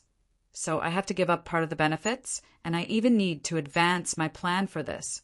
Araiko-sama, is that person really powerful here? Even you?" Mickey looked at him with doubts. She had walked to Erex and sat down. She rested her chin on her hands like a lotus flower and looked at him. "You don't understand." Erex shook his head and suddenly reached out to tidy up Mickey's bangs. "It's a mess." "It doesn't matter," Mickey said indifferently, but she was enjoying it. She then looked at Amaterasu Amakami sleeping in the cherry blossom tree root and suddenly said, "Araiko-sama, do you need to get Tsukuyami and Susanoo together. I need you to become Amaterasu temporarily, Arax said, since Izanagi and Izanami intend to let Sanguiko take the lead to deal with me. How can I destroy this good thing? Miki said, I will definitely help Araiko-sama fulfill your wish and successfully obtain Yen Wuyue's world. Then I'll leave it to you. Miki is really reliable. Arax smiled gently, then said, Before leaving, go and eat something. The girl raised her head with a happy face. Watching Miki leave, Arax whispered to himself, It's a pity that you didn't really kill Oziu Shaimaheim. After all, she still lacks experience. This is the so-called variable. He sighed faintly. Then, Miki, to what extent can you do for me? He suddenly took out the gift from the club owner. His fingers wrapped around the ribbon used for the packaging, hesitating whether to open it and take a look. Simply giving gifts to old customers. This was something that the previous owner would never do. Now the young new owner couldn't see it clearly. If it's a surprise, I'll leave it for last. If it's not a surprise, opening it now will affect my mood. At the same time, in a room in the Nagato family, the samurai named Sasaki Kojiro was tied up at this time. He was pressed to the ground by a samurai of the Kondo family. Don't try to struggle. Raise your head.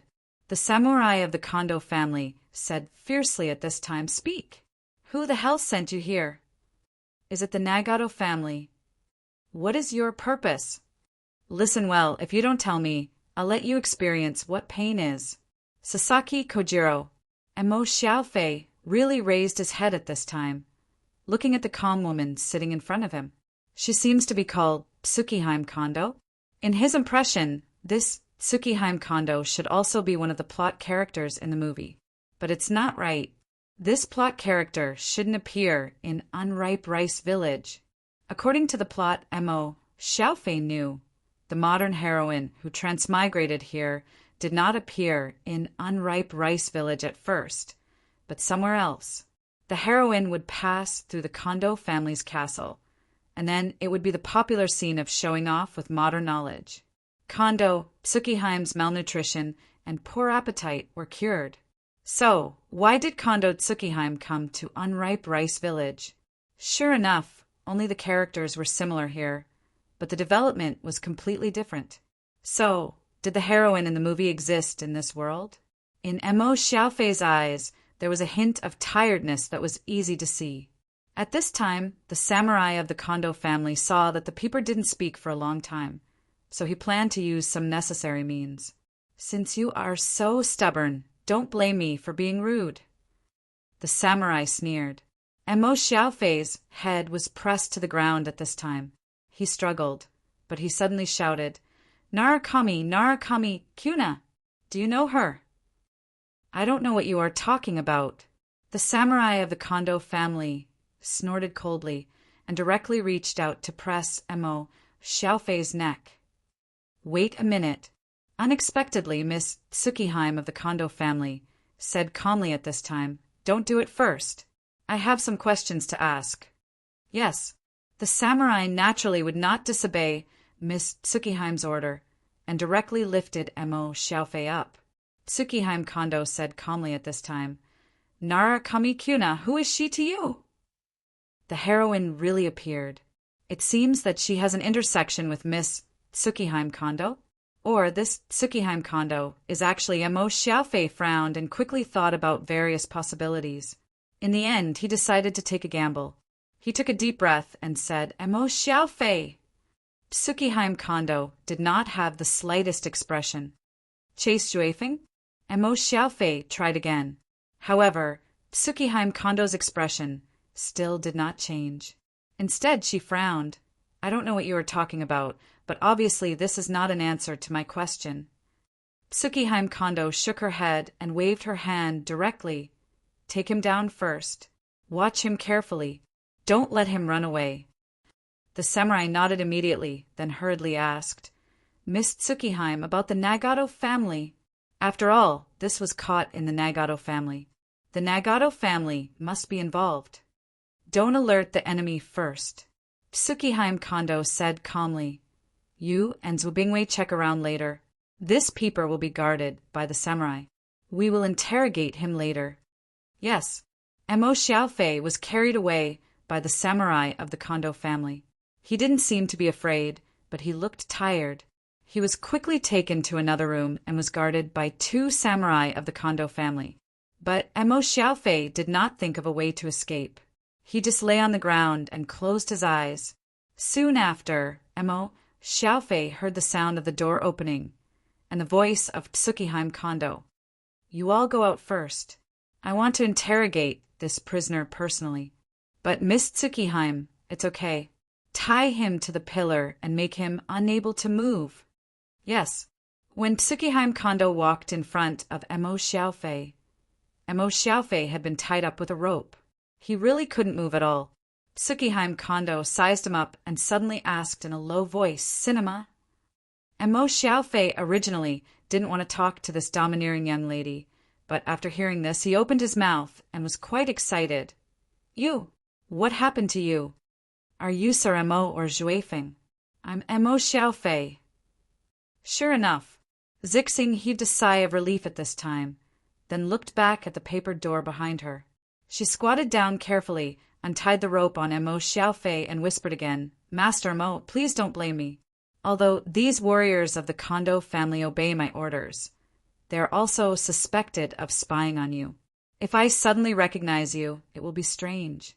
You and I are both trapped in this strange world. We need to be careful about everything until we find out the truth. I didn't consider this. Mo Xiaofei shook his head with a wry smile, then sighed hard. I thought I would never meet an acquaintance again in my life. Zixing nodded. She had thoroughly felt the hesitation of suddenly becoming another person and being in a completely strange world. So she comforted, At least we have recognized each other, and it has only been a few days. Sir Mo, please don't worry too much. We will definitely find a solution. Mo Xiaofei looked at her in a daze. A few days? Do you know how many days I have been here? Zixing asked subconsciously. A few days? Mo Xiaofei took a deep breath. A year. I have been in this place for a whole year. Moreover, I have been spending the same day over and over again. Do you know this? How is this possible? Zixing was shocked. Mo Xiaofei said tiredly, But the truth is in front of me. This year is like a nightmare that I will never wake up from, until you appear. Do you know? In the year since I reincarnated on the same day, this is the first time you have appeared here. I almost collapsed. Otherwise, I wouldn't have approached here so impulsively. Zixing was silent for a moment. She could see that Mo Xiaofei was not lying. Since he was not lying, repeating the same nightmare for a whole year was indeed a great mental torture.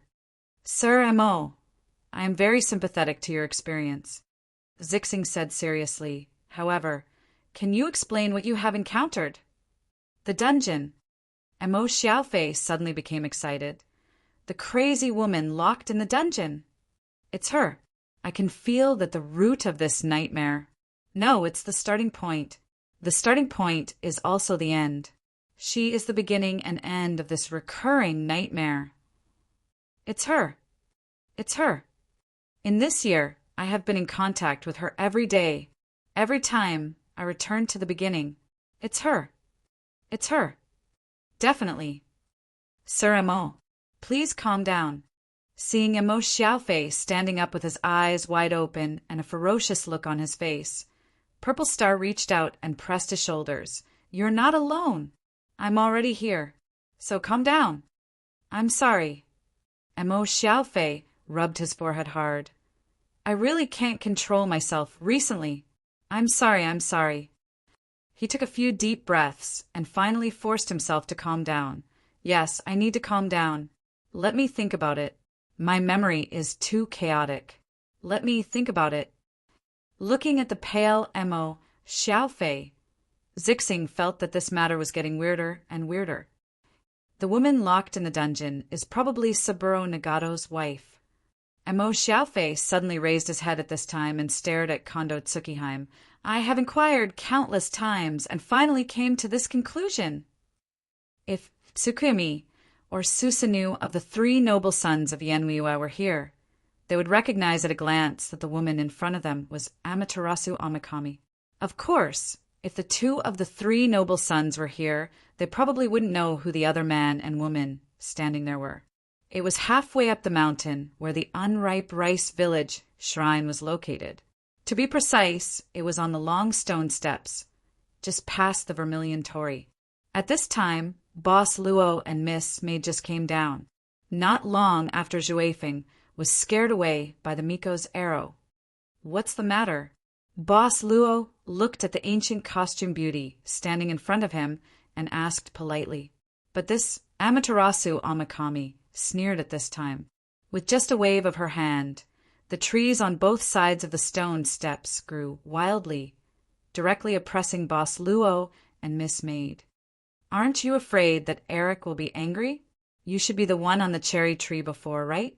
How should I address this young lady? Boss Luo still didn't move. The frantically oppressing trees stopped at once, and then slowly returned to their original appearance. Amaterasu Omikami had a strange smile at this time. She slowly said, I just came to see if you, who made Sir Eric pay such a high price, have the ability to help him. Oh, Luochio asked curiously, Mr. Eric, are you questioning me? That's really the first time I met you. It's not Sir Eric. Amaterasu Omikami snorted coldly. It's just that I don't believe it. Moreover, you dare to take away Sir's box. His most important thing. Unforgivable. Luochio shook his head and said, We didn't take it away. We just pawned it here. After the transaction is completed, Mr. Eric can retrieve his box. Of course, the premise is that the agreed transaction fee is enough. Humph. Amaterasu Omikami stepped forward step by step, whether it's the box or the 1/3 of the world's true souls that Sir promised. You can't take them away in the end. Just be a good helper for Sir, or else I'll let you reincarnate in a nightmare, so painful that you'd rather die. At this time, Miss Maid loosened her hand, and a black flame appeared in her palm. That is to say, you intend to violate the spirit of the contract, right? Besides, no matter who you are, what you said just now was too rude. When was the last time he was unhappy? Chapter 699. Strictly speaking, Black Soul Envoy was a kind of salesperson. They had different personalities, so they generally had a high degree of freedom. Therefore, if a Black Soul Envoy encountered such a situation, the way to deal with it would be different. But if it was Miss Maid of the Club, then there would be a way to deal with it. As a maid of the club, serving the master and protecting the safety and dignity of the master was something that had to be obeyed and was equivalent to an instinctive behavior. Even if Yu Yi could guess, with Eric's understanding of the club, how abnormal it was for him to allow a subordinate to provoke the club. Would Eric's have such poor control over his subordinates? Would this guy who had swallowed countless nightmares and knew the evil of people's hearts calculate the thoughts of his subordinates? Probably not. Did he have a plan in mind? Was there another purpose behind it? What did it matter? 100 years ago, some people who overestimated themselves thought that they could destroy the club by mobilizing all the forces that could be mobilized. In fact, it was just the previous owner who cultivated them. Cultivating them was just for better harvest. A large number of Black Soul envoys died in the battle. It seemed that the club had suffered a great loss. But for the club, those dead Black Soul envoys were only at the level of cannon fodder. It was just an alternative recycling of the achievements of the previous owner. Maybe the current owner wouldn't use the same operation method.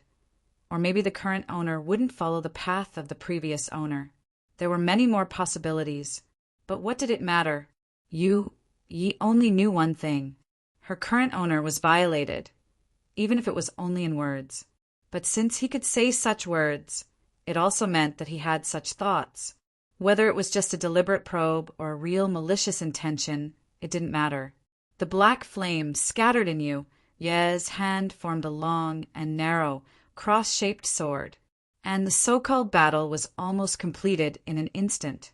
Amaterasu Omikami only walked on the first step of the stone steps. Yes, she only lifted her leg and stepped on the first step. Her attacks and various means were still in preparation. Maybe if she was given one more second, or even half a second, some good attacking means could be launched. But that was the fact, as if there was no such thing as reason that could be explained clearly. The crossed sword formed by the black flames had pierced through the shoulder of Amaterasu Omakami. Amaterasu Omakami's eyes widened. In that instant, it was as if all illusions had been broken. Her illusion had been broken, and she could no longer maintain the appearance of Amaterasu. She returned to her original appearance. She was a girl in a kimono, Mickey. The black flames in her body were erupting like a volcano, giving her the illusion that she would be incinerated in an instant. And yet it wasn't just a single strike. Her left shoulder was pierced through, but her right shoulder was also pierced through at the same time. Then there was a flash of black light, and her throat was also cut open at the same time. There were 3 different attacks, and they didn't seem to come one after the other. It was as if they were all happening at the same time, but there was only one enemy. Strictly speaking, Mickey didn't have a real physical body. She was born from nightmares and lived by devouring nightmares. She had many similarities with Erex. However, not to mention the terrible wounds on her left and right shoulders the moment her throat was cut open, Mickey couldn't even make a sound. What was erased wasn't her ability to speak on the surface. It was even her ability to communicate with all the sounds in her origin. The girl in a kimono fell to her knees on the stairs in unprecedented horror. The black flames, scattered by Miss Maid, had been withdrawn. She glanced at Mickey expressionlessly. "You said too much that you shouldn't say. Please pay attention to it next time. If you do it again, I can only erase you from the origin." Miss Maid glanced forward again and said indifferently, "Mr. Erex, please take care of your people."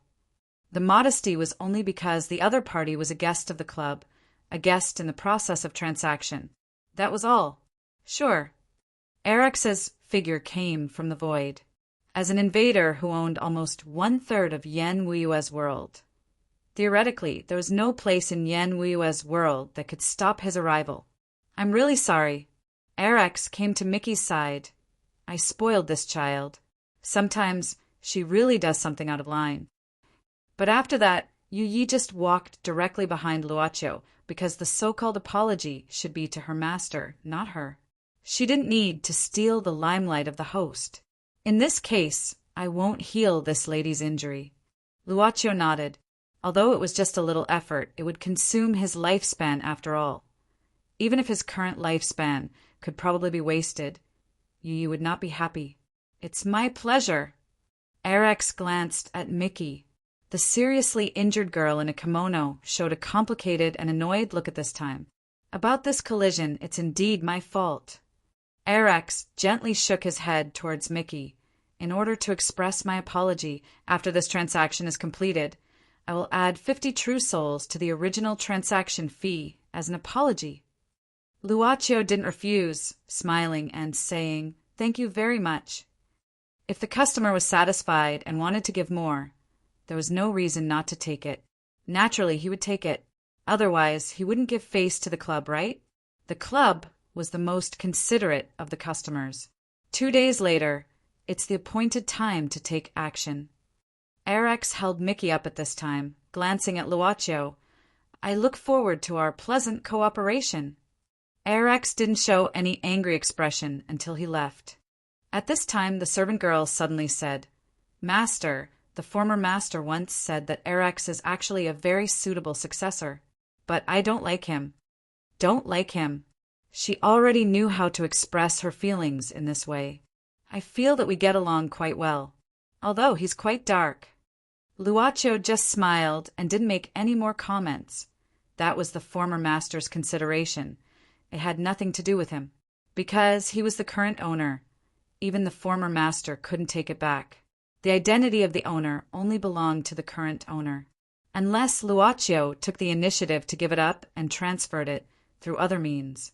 With that said, Luocho turned around and looked at the end of the stone steps. At the end of the road leading to the shrine, a slightly thin figure stood quietly. It was the shrine's witch. She lowered her head and looked at him quietly. When Boss Luo turned around to look at her, their eyes met unexpectedly. After that, the witch turned around and left without saying anything. She probably isn't looking at me. Boss Luo smiled slightly. The moment his palm flipped, a black card appeared and then disappeared. Yu Yi then glanced at the unripe rice village at the foot of the mountain, but she shook her head. It's a pity. If this Nagato family is real, there are many suitable investors. I kind of want to open Erex's box.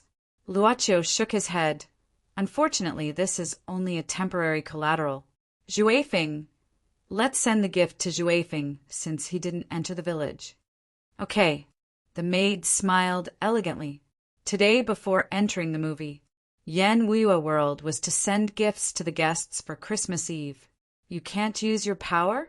This was Zixing's question after listening to Mo Xiaofei's account of what happened a year ago and all the information collected in this year. It didn't take much time to sort out these materials. Most of the time was actually used to soothe Mo Xiaofei's spirit mania. In this year's reincarnation, Mo Xiaofei became inexplicably manic. But with the passage of time, Mo Xiaofei would gradually return to normal. Being trapped in such a nightmare reincarnation, he had not lost his mind so far. It was enough to show that the will of Dragon Lord's disciple was very strong. And it should be from the moment I fell into the trap of the Nagato family. Mo Xiaofei recalled carefully. It should be from then on that my power began to weaken. It didn't disappear until I came into contact with the crazy woman in the dungeon. But I vaguely feel that my power is not erased but suppressed by something. From the first day of reincarnation, it was naturally not convenient for Mo Xiaofei, who had no power, to do whatever he wanted. After going through the first few reincarnations, Mo Xiaofei began to master some of the characteristics of his reincarnation.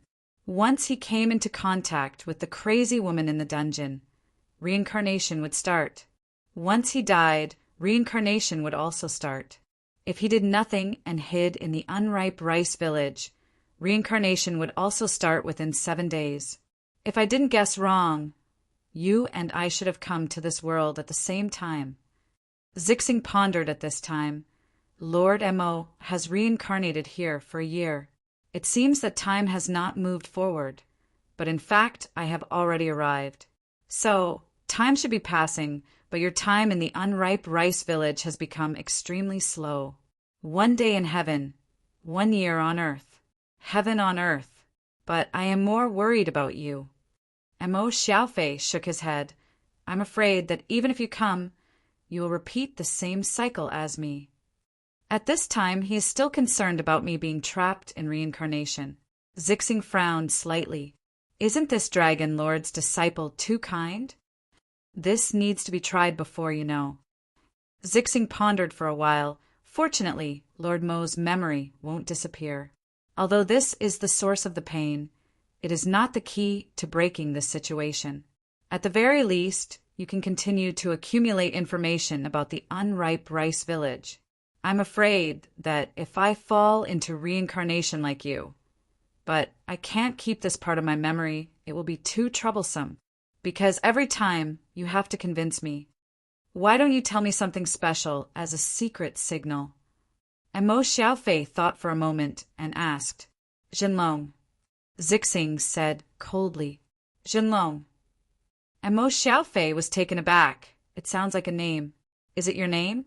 Speaking of which, Zhuefeng doesn't seem to have officially told me what your name is.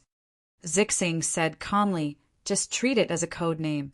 If I lose my memory, and you need to convince me, as long as you say this code name, I will believe you. I understand.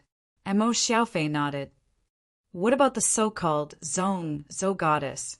Zixing asked quickly. Mo Xiaofei shrugged and said, the goddess will lose her memory every time.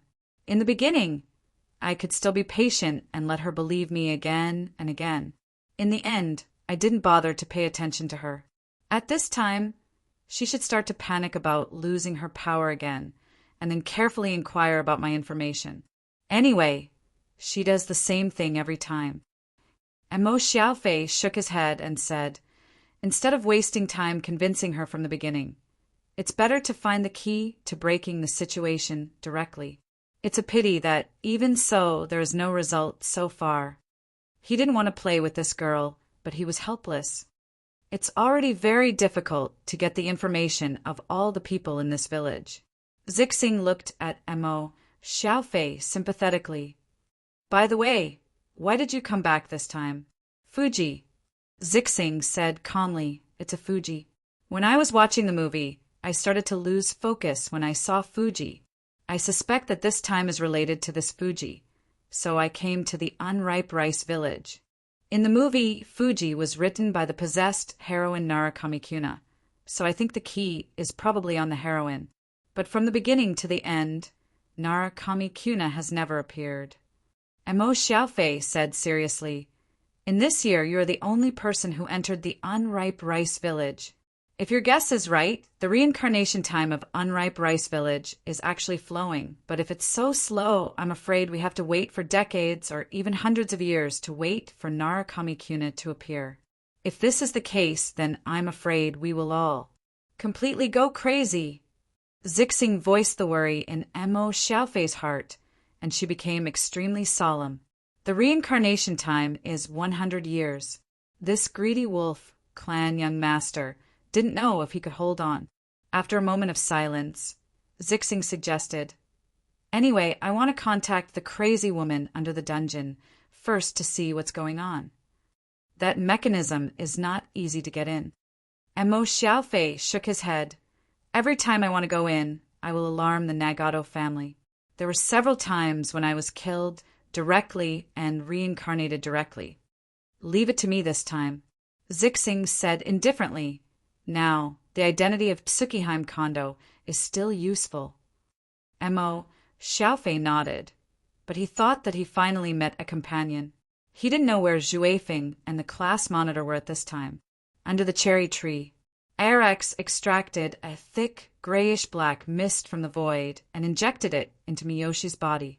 The wound on her shoulder, as well as the even more terrifying wound on her throat, began to slowly heal. Miss Yu Ye's black flame is a terrifying thing that can directly calcine the soul. Even in the main world, there are not many things that can resist it. Moreover, it can only resist it. Arax shook his head. You have to be more patient. The nightmare extracted from unripe rice village will help you recover as soon as possible.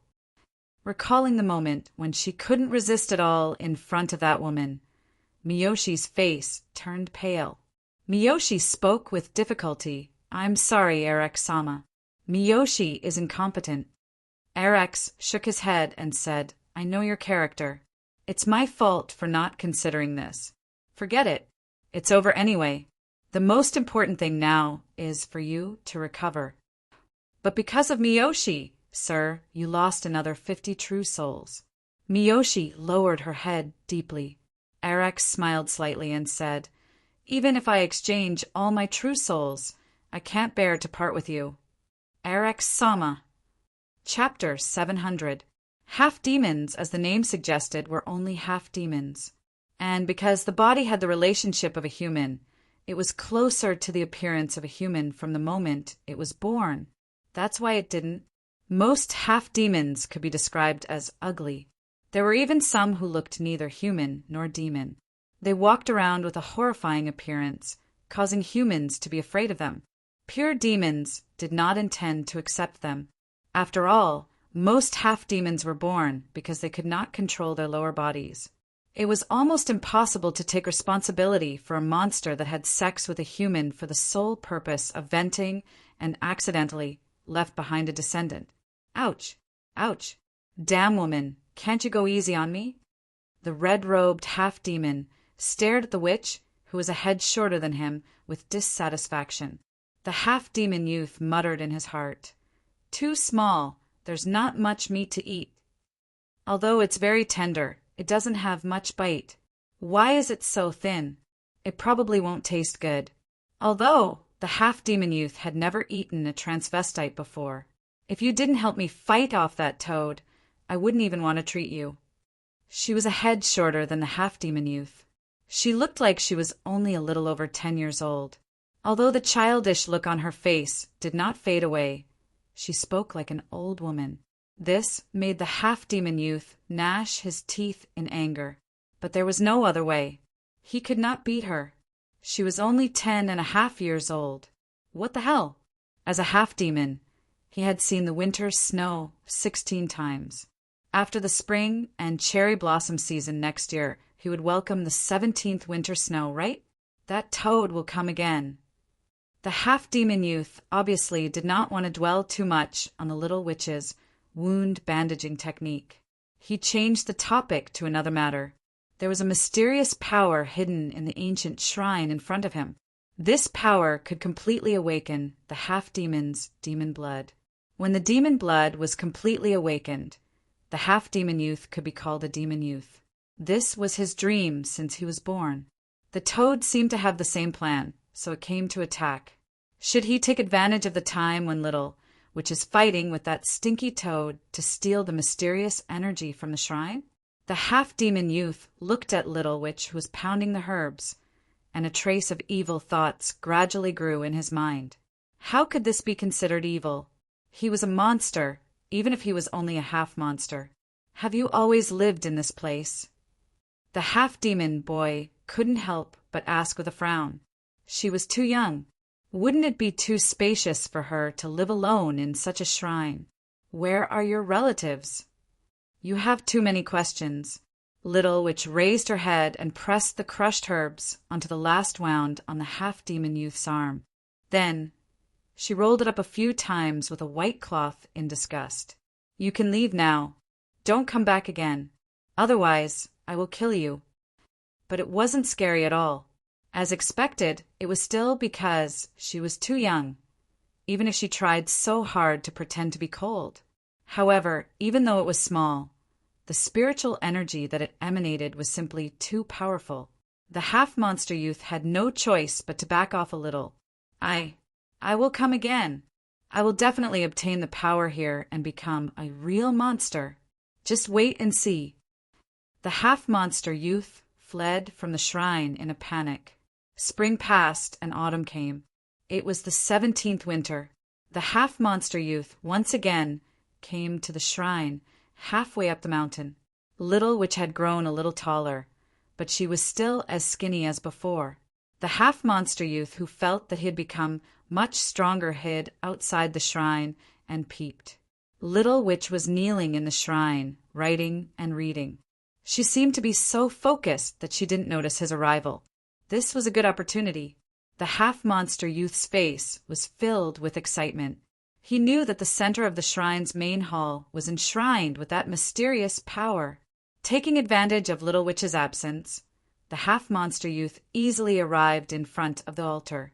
However, the half-monster youth didn't seem to think of one thing. How could Little Witch, who had such powerful spiritual energy, be so careless with the thing she was guarding? There were many hidden runes set up in front of the divine altar. When Little Witch put down the book in her hand and arrived at the shrine's main hall, the half-monster youth had already fallen into a trap and couldn't move. "It's you again." Little Witch frowned. "I told you, if you dare to come again, I'll kill you." The half-monster youth struggled madly, revealing his ferocious fangs. If Little Witch said she would kill him, then she would really kill him. This was because he heard that the toad had been killed. Although it was said that toads were long-lived, they would still die in the end. However, the half-monster youth still couldn't break free from the trap set by Little Witch. The moment Little Witch knocked the arrow on the longbow, the half-monster youth suddenly gave up struggling. Perhaps death was another kind of release. "Do you want to die?" Little Witch's fingers slowed down, but she didn't release the bowstring. "Why are you talking so much nonsense? Damn, woman, if you want to kill me, just kill me." The half-monster youth instantly roared.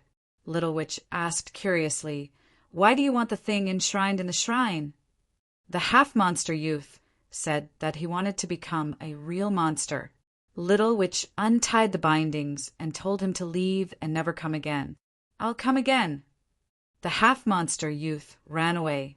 In the end, he let out an indignant voice at the foot of the mountain. "I'll defeat you with my own hands.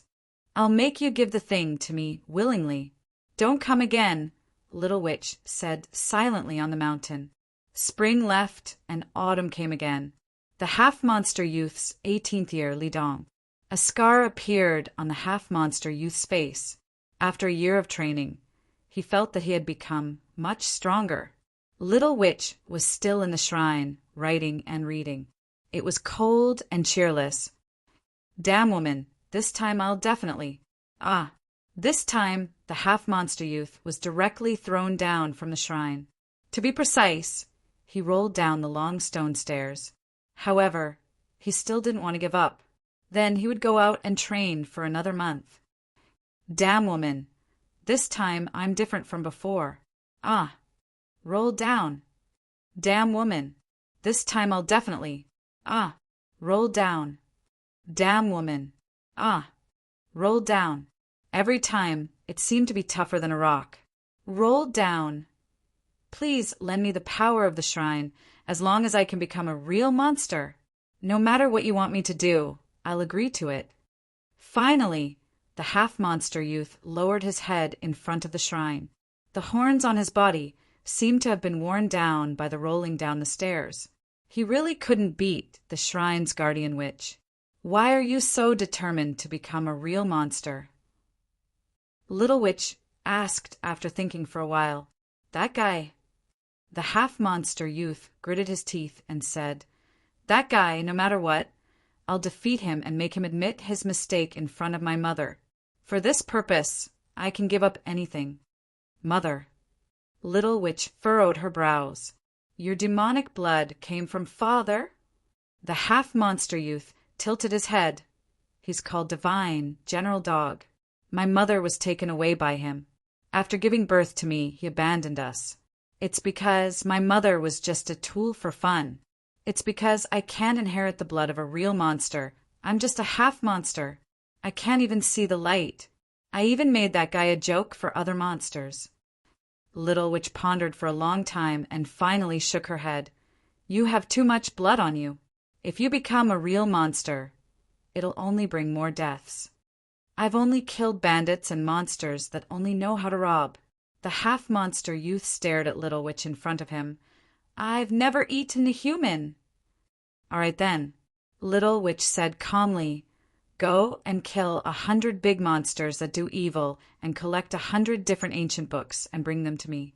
I can promise to help you become a real monster." She gave him a mission that was almost impossible to complete. 100 big monsters could be determined from the remaining monster energy, but 100 different ancient books. It was up to her whether it counted or not. 100 big monsters, 100 different ancient books. The half-monster youth gritted his teeth and turned to leave. "It's a deal." Another month later, the half-monster youth sat in front of the shrine proudly, placing the relics of the 3 big monsters and more than 10 ancient books on the ground. "I'll keep my word." "I did it. There are still 97 big monsters and 86 ancient books." Little Witch glanced at the half-monster youth's trophies indifferently. "What? There should be 85 books left. 2 of them are duplicates." Little Witch shook her head. "Can't you read?" The half-monster youth gritted his teeth and finally left. "I'll come back in a month." Little Witch still shook her head and looked at the things scattered on the ground. She silently picked up the things left by the big monsters and purified them. Then she picked up the ancient books and returned to her room. It was like a library with the smell of paper and ink. Her body seemed to be stained with this smell. Little Witch began to read the ancient books that she had never read. Suddenly, she lowered her head and smiled. Her knowledge and experience of the outside world all came from the books here. The world of books was as vast as the ocean. What kind of wonderful world would he bring next time? Little Witch quietly wrote the half-monster youth's name on the white paper. It was a beautiful handwriting. Inuyasha! Zhuefeng rubbed his head. He accidentally fell from the branch after turning sideways. Zhuefeng couldn't figure out why he chose to sleep on the branch. Maybe it was the hobby of this body. However, it seemed that he had a dream as a bystander. Maybe it was the remnant of a little memory of the original owner of this body? What is this? Zhuefeng stared at something on the ground in confusion. Just in front of the place where he fell from the tree, there was a small box. Zhuefeng was familiar with such a box tied with a ribbon. But when did it appear? Even if he fell asleep, no one should have come here. At least he, who had a keen sense of smell, couldn't smell anything strange at this time. Zhuefeng frowned, so he picked up the box directly. After shaking it a few times, he felt that it seemed to be empty. There was nothing inside. He couldn't help but feel even more strange. In the end, he couldn't hold himself back and tore open the box. However, he didn't get anything from it. There was only a strange, illusory mass of air in front of him. Or rather, it was more like a translucent white ball of light. What the hell? Zhuefeng scratched his head and stretched out his hand to flatten this ball of air. He felt like he couldn't stop. However, when he threw this strange ball of light on the ground, this thing automatically flew back to him. Even when he threw the ball of light far away, this thing still came back to him immediately. It seemed that it was going to stick to him like this. This thing. Zhuefeng frowned and finally grabbed this ball of light in the palm of his hand. There was a strange but indescribable feeling. Forget it. I don't care. Let's go find Purple Star. Zhuefeng jumped directly on the top of a big tree and looked around. What surprised him was that he had already seen the stone tablet of Unripe Rice Village, but he didn't see a place similar to a village nearby. The Nagato family was a wealthy family in a small place with strict family rules. Of course, such a wealthy family might be the size of a sesame seed among all the fiefs of the Kondo family. The direct descendants of the Nagato family were already sitting upright, preparing for lunch for the day. Shinji Nagato and Saburo Nagato sat facing each other. In the seat above, the empty seat was exclusive to Master Nagato. Next to him was Master Nagato's wife. At this time, Master Nagato's wife was already there. Below, starting from Shinji Nagato and Saburo Nagato, there were the members of the Nagato family. There was Master Nagato's sister, Nagato Kiko, as well as the son-in-law Sakamoto Ryota, Nagato Kiko's son Sakamoto Taichi and his daughter-in-law. On the opposite side was the youngest Chizuko Nagato. The family was silent. Even if there was food in front of them, and the food was probably cold, they didn't move because Master Nagato had not arrived yet. Eating before the family master was an act of contempt for the family master's authority. The mistress of the Nagato family was already old. At this time, she lowered her eyebrows and waited quietly. When she heard footsteps coming from outside the door, she quickly stood up, opened the door for her husband, Master Nagato, and waited for him to sit down. When Master Nagato sat down, he glanced at everyone present. Finally, he saw Chizuko Nagato at the end with a bandage on her forehead. He frowned and said, "What's the matter?" It seems that when Chizuko was playing in the courtyard, she accidentally fell and knocked her head. Master Nagato's wife whispered at this time, "I remember that Shio took care of her." Master Nagato said calmly, "Go back and punish her." Chapter 701. Died of illness? Zixing and Emo Xiaofei were still discussing the details of entering the Nagato family's underground prison. Naturally, they inevitably discussed the true identity of the crazy woman trapped in the dungeon. It is claimed to be so, but it is not the case. Emo Xiaofei frowned as if recalling those chaotic memories. But as for the reason, no matter how I probe this year, there is no way to find out. But there is only one thing that can be confirmed. That is, only Master Nagato, Shinji Nagato, and Saburo Nagato know that this crazy woman is hidden in the Nagato family's dungeon. Zixing asked curiously, "How can Master Emo be so sure?" Emo Xiaofei said with a wry smile, "In this year's reincarnation, I have directly asked everyone in the Nagato family, including the lowest servants. Anyway, he had been loading the file all the time. After countless times of seeking death, Mo Xiaofei believed that he had grasped a lot of information. It was just that he still could not break the current deadlock. Let's not talk about Master Nagato and Shinji Nagato for the time being. Zixing frowned. Saburo Nagato can actually tolerate his wife being locked in the dungeon without seeing the sun. Mo Xiaofei said, there is one thing that is strange. It's about Tsuruko Nagato. Pen spirit? Zixing raised her eyebrows. The one in the movie. I'm afraid that the world we are in now has seriously deviated from the plot of the movie. Mo Xiaofei shook his head. So if we keep using the plot as a reference, I'm afraid it's just a dead end in front of us. Then, what do you mean about Tsuruko Nagato? Tsuruko Nagato was born in November. Mo Xiaofei said seriously, but as far as I know, Saburo Nagato went to the battlefield around the new year of the same year. You want to say that Tsuruko Nagato is not Saburo Nagato's biological child? Zixing shook her head. There is not much difference in the world. If Saburo Nagato has slept with his wife before going to war, it is not impossible. Or, since he is going to war, it is more reasonable to be intimate with his wife before leaving. Although that is true. Mo Xiaofei nodded. There is a servant who is responsible for keeping watch at night. I used to tie him up quietly and beat him. After Saburo Nagato left, Master Nagato once quietly came to the place where Saburo Nagato lived late at night.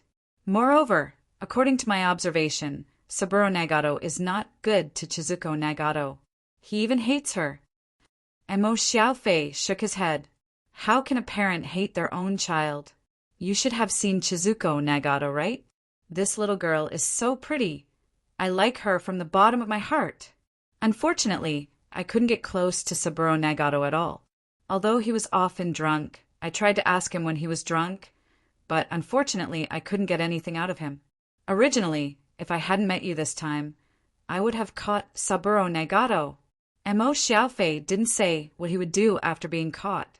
Zixing was smart enough not to ask further. If he hadn't gone mad after a year of reincarnation, or if he hadn't changed in the slightest, it would naturally be abnormal. Zixing could vaguely feel a trace of indifferent hostility from Mo Xiaofei, but she did not point it out immediately. She just said, Then, what's the matter with the curse of the village? The village girl you mentioned, Take? This is what I want to talk about, the shameless, shady business of the Nagato family behind the scenes. Mo Xiaofei took a deep breath, and a terrifying, murderous intent flashed in his eyes. Shady business, Mo Xiaofei shook his head. I'm afraid it's hard to explain clearly. It's better to let you see it directly. You will have a more intuitive understanding. But first, you have to help me send Master Nagato away. Because the entrance to the mechanism is in the yard where he lives, even next to his bedroom. Master Nagato won't leave this place on weekdays. Even if he leaves, he will instruct the servants to watch and not allow anyone to approach. For many times, I took advantage of Master Nagato's absence to knock out the guards before sneaking into that place. Zixing nodded, then looked at the time and tied Mo Xiaofei with a rope again. It just looked like it was tied tightly on the outside, but it was just a rope. After the two discussed, the best time to sneak in was at night. When the daughter of the Kondo family arrived, the Nagato family naturally had to hold a grand reception for her. Master Nagato was already preparing a sumptuous dinner. Soon after, the samurai of the Kondo family, who were sent away by Zixing, returned after patrolling. They originally planned to interrogate Sasaki Kojiro, but they were summoned back by Miss Tsukihime. She told them to prepare and accompany her to attend the Nagato family's dinner. The interrogation was not urgent after the dinner. How could they not be anxious? How could the safety of Kondo Tsukihime be comparable to the dinner party in this small place? Under the powerful gaze of Kondo Tsukihime, the two samurai finally agreed. But this was also good. Accompanying the lady to attend the dinner party, one on the left and one on the right. With their powerful force, they could resist any danger. Although Master Nagato is also a samurai, he is now old. How can he be their opponent? Zixing didn't care about the thoughts of the Kondosai. She waved her hand and called a maidservant in front of her. Take the veil and put on my clothes. Tonight, you will attend on my behalf. Zixing said calmly, remember not to speak. Just nod or shake your head. Miss, I dare not. How dare she pretend to be Tsukiheim? I'm afraid this is a capital offense. You just have to do as I tell you. Zixing said in a deep voice. Otherwise, you will be removed from the Kondo family. Then okay. Seeing the maid shivering and trying on the clothes, Zixing sighed secretly. If it weren't for the loss of demon beast power, why would it be so troublesome? Sit up straight. Don't lower your head. You are now Kondo Tsukiheim. Show your aura. Okay. There were far more people than when the Nagato family had dinner, because not only the Nagato family, but there were also some higher-ranking people in Unripe Rice Village. Of course, under the strict class system, Master Nagato had to give up the top position. His position was slightly moved to the bottom. Father, the servant said that Miss Tsukiheim has left the room. Shinji Nagato whispered in Master Nagato's ear. Master Nagato nodded. Wait a moment. Remember to perform well. If you can become Miss Tsukiheim's husband, then our Nagato family will never have to. In short, you are on your own. I understand, Father. Shinji Nagato nodded solemnly. Master Nagato suddenly said, there is one more thing. Tsuruko is your uncle's daughter and your sister. Even if there is anything, you shouldn't hurt her. Do you understand? The servant, Ashu, who took care of Miss Tsuruko inappropriately, was locked up and subjected to a lot of family discipline. He was afraid that she couldn't bear to tell the truth in the process of suffering. It was not difficult for Shinji Nagato to think of this, but facing his father's reminder at this moment, Shinji Nagato clenched his fist. He took another deep breath and calmed down. I will pay attention next time, Father. Do you plan to have a next time? Master Nagato snorted coldly. Shinji Nagato panicked. No. At this time, the door opened. Kondo Tsukiheim walked in slowly accompanied by 2 Kondo family samurai. Master Nagato quickly stood up. As soon as he got up, everyone present stood up one after another. Miss Tsukiheim, what's wrong with you? Miss Tsukiheim is not feeling well. The samurai on the left said calmly, so you can only cover it with a veil. Nagato, even if Miss Tsukiheim is ill, she still attends your banquet. This is your honor. Do you understand? Master Nagato was immediately grateful. As for Shinji Nagato, he also began to look for opportunities to leave a deep impression on the princess of the Kondo family. At the banquet, Kondo Tsukiheim sat upright and did not say a word. Little cold hands. The wooden door creaked. This was the place where the Nagato family closed the disobedient servants. It was also the place where the firewood was piled. The maidservant, Asho, was locked up here at this moment. She was not tied up, but there were many bruises on her arms. However, there were no traces of injury on her face. The door was not locked. There was no one guarding outside. However, Ashu did not dare to leave. If she left here without the master's instructions, she would end up even more miserable. The moment the door opened, Asha quickly knelt on the ground, lowered her head, and said in horror, Asha won't dare next time. I will take good care of Miss Tsuruko and not let her get hurt. Asha really won't dare. Master, please forgive me. Asha, what are you doing?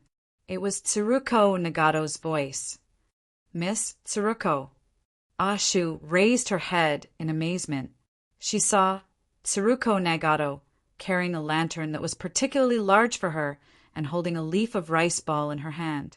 She came to Ashu. Ashu, are you hungry? Miss Tsuruko, go away. Don't stay here. Otherwise, the master will scold you if he sees you. Ashu quickly looked outside the door. Seeing that there was no one outside, she relaxed a little. They are all eating. They won't come here. Teruko Nagato shook her head and opened the leaf slowly. Ashu, I got it from the kitchen. Oh, is the master inviting the princess of the Kondo family? Asha nodded. But, Miss Tsuruko, they don't let you attend. Tsuruko Nagato touched her bandaged forehead. They don't let me. They said it doesn't look good. Ashu took care of Tsuruko Nagato lovingly and carefully touched Tsuruko Nagato's forehead. Does it still hurt? Tsuruko Nagato shook her head and once again held the rice ball in front of Ashu. Ashu was moved and sad, but she took it. Tsuruko Nagato took out a book from her small kimono at this time and smiled. Ashu, read to me after you are full. Okay, Ashu will read to the miss. Emo Xiaofei, who was waiting quietly, suddenly heard the sound of something breaking outside the door. He immediately loosened the rope and opened the door to take a look. At first glance, he found that an Ishigaru who was guarding outside had fallen to the ground at this time, and the ground was full of fragments of flower pots. Emo Xiaofei looked at the girl standing next to him and couldn't help but be stunned. You don't have to be so ruthless, right? He's your subordinate, after all. He is Kondo Tsukiheim's subordinate, not mine. Zixing said calmly, let's not delay. Let's go immediately. The banquet should not take long. Emo Xiaofei nodded and said quickly, follow me. He led Zixing directly to the courtyard where Master Nagato lived and swaggered in. At this time, an angry voice came from inside. Stop! Who is it? Big brother, can you change the lines next time? Emo Xiaofei complained and then rushed up directly. In the next second, he heard a dull sound. The guard had fallen to the ground. Emo Xiaofei clapped his hands and then waved to the place where Zixing was hiding. You can come out now. As expected of Lord Emo, Zixing nodded. Emo Xiaofei shook his head and said, I have killed this guy dozens of times. I know where his weakness is. Although I can't use my original strength now, this Sasaki Kojiro's body is still very strong. Zixing didn't say anything and followed Emo Xiaofei into the room in the courtyard. Be careful. The first time I fell through the mechanism activated by Master Nagato, this place. The starting rope is hidden under the screen. Emo Xiaofei pointed to a tatami somewhere. Do you want to go down from here? Emo Xiaofei shook his head and said, I can't go down from here. There is a stone door below. I can't open it now, but there are actually other entrances. It's where Master Nagato sleeps. I found it later. Come with me. Emo Xiaofei quickly touched Master Nagato's bedroom, then twisted a vase placed in the corner, and the opposite wall loosened a little. Emo Xiaofei stepped forward and pushed the wall hard. The wall was pushed open. Zixing glanced at it, picked up an oil lamp and lit it. She followed behind Emo Xiaofei.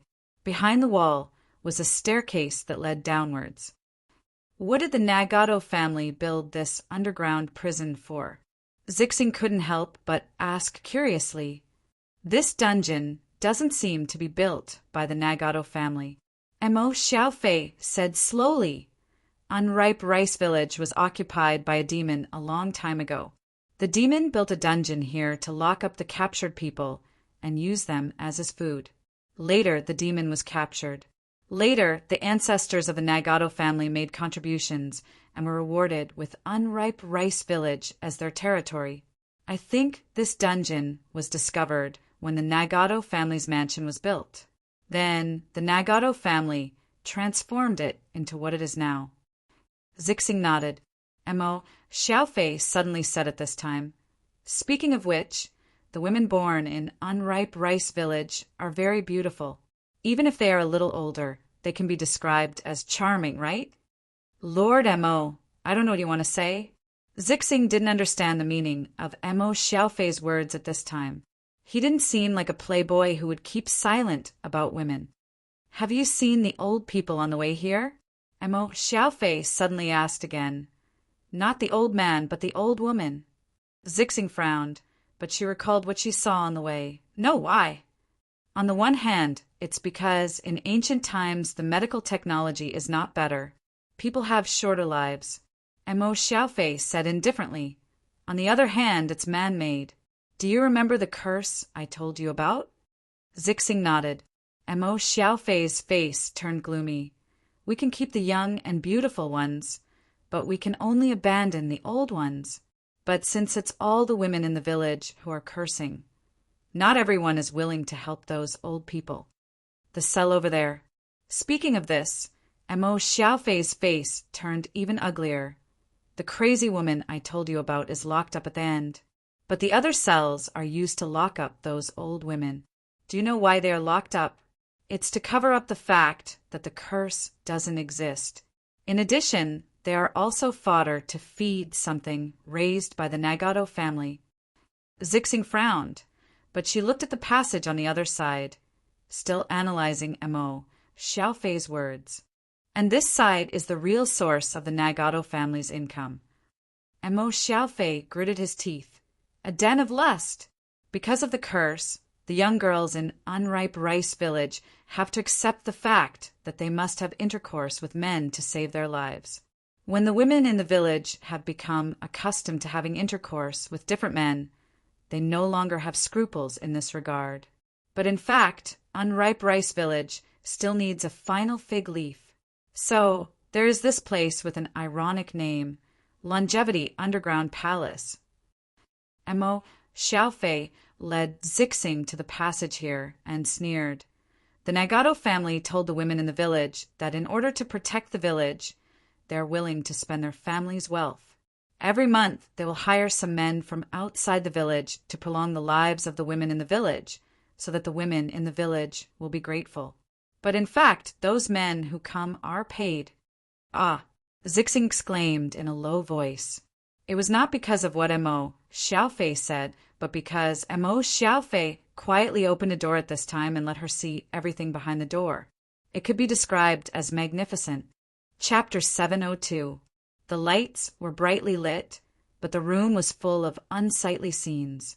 The men's wanton laughter and the women's obedience. Perhaps the word obedience could not be used to describe the appearance of the women at this moment. They were either lying on the ground like the most docile dogs. The men even held the ropes tied to the women in their hands. The licentious laughter and the moans of bliss intertwined with the whispers of desire. Zixing finally withdrew her gaze from the shock. The men and women in the room were immersed in the vortex of desire at this moment. They did not notice that everything here had been seen by the intruders. Zixing slowly exhaled a turbid breath at this time, frowning. The women inside are a bit abnormal. Their eyes are a bit dull. Are they being controlled? Mo Xiaofei nodded. You can see it at first glance. He then smiled bitterly. In fact, when I first saw it, I couldn't even describe my feelings. It's too unsightly. For Mo Xiaofei, who had never held a girl's hand, the shock in his heart was no less than the shock of thunder. Even if he had seen the same scene many times, Mo Xiaofei still couldn't completely ignore it. He shook his head and waved away some messy thoughts in his mind. The Nagato family has a kind of secret medicine. After taking it, people will be in a trance.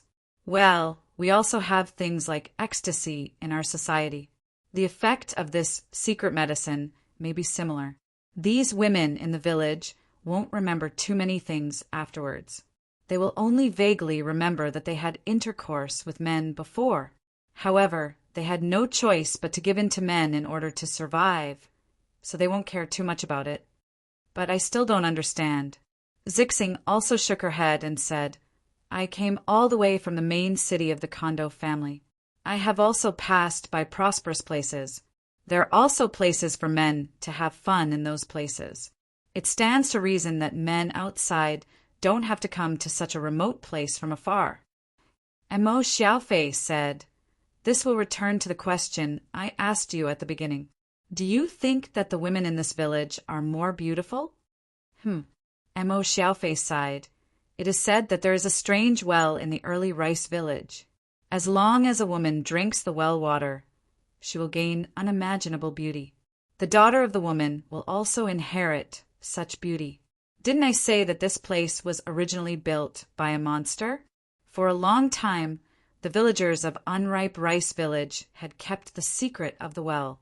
They were afraid that outsiders would covet it and bring disaster to the village. However, for some unknown reason, this secret was eventually discovered by that monster. That demon also came for this magical well. Back then, it massacred many villagers. Later, the ancestors of the Kondo family brought people to ask for it. That was probably what happened back then, but there was no way to verify the specifics. From what I've heard, the mysterious well was destroyed in the battle with the demons. But because some of the women in the village have already drunk the water from the well, the beautiful physique has also been passed down. After so many years, although it is impossible to restore the situation where every woman is extremely beautiful, at least the girls born in this village are considered good-looking outside. There will even be stunning beauties.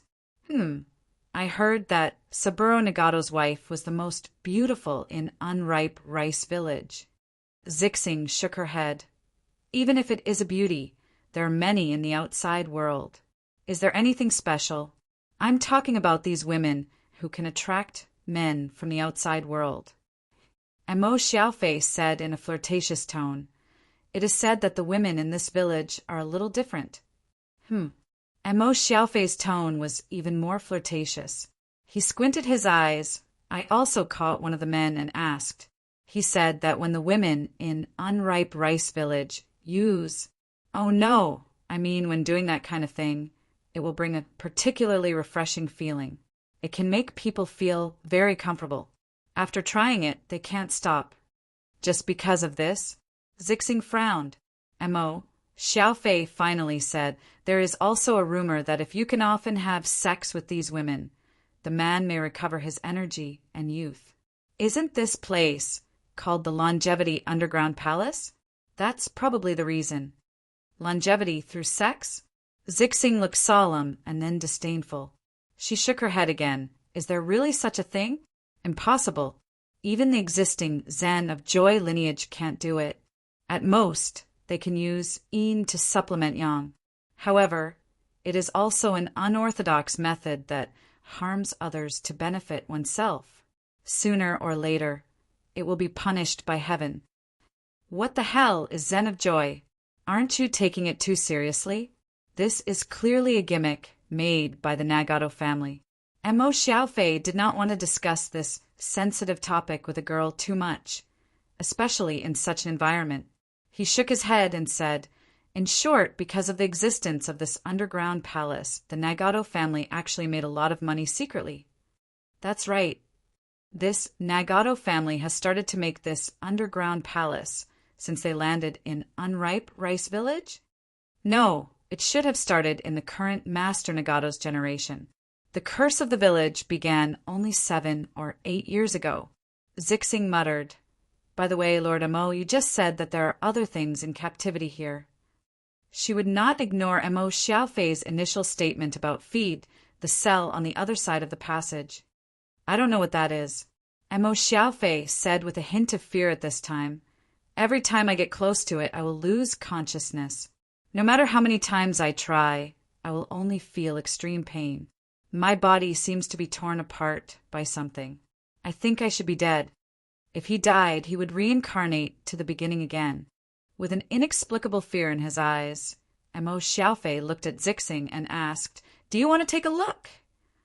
"No, I'm more interested in seeing the crazy woman that Lord Amo spoke of." Zixing looked at Amo Xiaofei and said, "According to the 3 conditions to trigger the reset mentioned by Lord Amo, it is obvious that this woman is the key. Moreover, if Lord Amo can't resist that strange place and loses consciousness, I'm afraid I won't be much better. Instead of this, it's better to choose a safer way to meet this crazy woman who is locked up. It would reset after a certain period of time and after death. However, when encountering the crazy woman in the dungeon, the time would also reset." A year had passed. This was also Amo Xiaofei's direction of thinking, so he sneaked in here many times. "Then let's not delay. Let's not delay." Zixing followed Amo Xiaofei's pace again and asked, "Tell me more about this crazy woman. In addition to being Saburo Nagato's wife, do you have more information about her?" Amo Xiaofei said with a strange expression, Speaking of which, this woman is called Narakami Haru. Narakami? Zixing was taken aback. The heroine in the movie seems to be called Narakami Kuna? Is there any special connection between the two? With this thought in mind, Zixing continued to listen to the information Mo Xiaofei inquired. Speaking of which, Narakami Haru was not born in unripe rice village. She was adopted by the previous generations witch of the shrine on the mountain. I heard that she was originally going to inherit the shrine and become the new witch. But later, she fell in love with Saburo Nagato and gave up the qualification to inherit the shrine. Zixing nodded and asked abruptly, Lord Mo, have you been to the shrine? Mo Xiaofei nodded. Yes, I have been there. At first, I heard from Bamboo that the previous generations which also died under the curse, but now it seems that the death of this, which is probably related to the Nagato family. As for the new witch that Bamboo mentioned, I haven't seen it. Mo Xiaofei shook his head. I used 2 resets and waited at the shrine until the time was up. I didn't see anyone until the time was up. That place seems to have been uninhabited for a long time. In short, it gave me a very strange feeling. Lord Mo, there are many doubts in this unripe rice village. It is not normal for you and me to be dragged into this world. Zixing said solemnly, moreover, meeting you makes me more sure that I am not the only one in the movie theater at that time. You mean everyone present is in this world of Yen Wuyue? Zixing added, Is this movie only played in one movie theater? This is not a blockbuster. Mo Xiaofei bit his finger and said, Generally, thriller movies don't have many showtimes. But if you look at it from a national perspective, I'm afraid there are many showtimes. The key is that it's not just a movie. Now that I think about it, the movie Pen's Spirit has been in theaters for almost 3 weeks. Wait, if the movie itself can pull people into this strange world, then how could those who finished watching it walk out of the theater unscathed? This is what I don't understand. Maybe I'm thinking in the wrong direction. Zixing shook her head and then stopped in an instant because she had heard some strange sounds. She looked at Mo Xiaofei and saw Mo Xiaofei nodding. It's right in front of us. That crazy woman. Later, you remember to relax your steps as much as possible. After trying so many times, I found that as long as I don't let this crazy woman find out, the reset will not happen. So, the condition to get the reset from the crazy woman should be to be discovered by her. The two quietly poked their heads out from the corner and looked at the crazy woman who was locked up not far away. This crazy woman sat directly on the ground at this time, motionless. She didn't seem to realize that she was being observed. And Mo Xiaofei retracted his gaze at this time, took a step back, and shook his head helplessly. That's it. This woman will stay motionless like this for a whole day. What does she eat? I once met Master Nagato, and he personally brought some food over. He just threw it in casually and then left without looking at it. Mo Xiaofei whispered. Usually, she seems to be a servant in this underground palace. This servant can't hear or see. He only knows how to do things. I don't know how he trained him, but I'm afraid they don't come often. So sometimes she even swallows some reptiles, mice, and the like. No matter what, we have to give it a try. Purple Star took a deep breath. Lord Mo, do I remember the name I mentioned to you? Mo Xiaofei was taken aback, then nodded and said, Yes, Shenlong. Is this your name? Speaking of it, I don't seem to know your name yet. He pretended to be relaxed just to ease the atmosphere at this time, because he didn't know what would happen if there was one more person this time. Although it was the first time, the goddess came with him. But after all, the goddess was originally from the Yen Wuyue world. Naturally, she was different from the girls Juefeng liked. My name is Zixing. She glanced at Mo Xiaofei.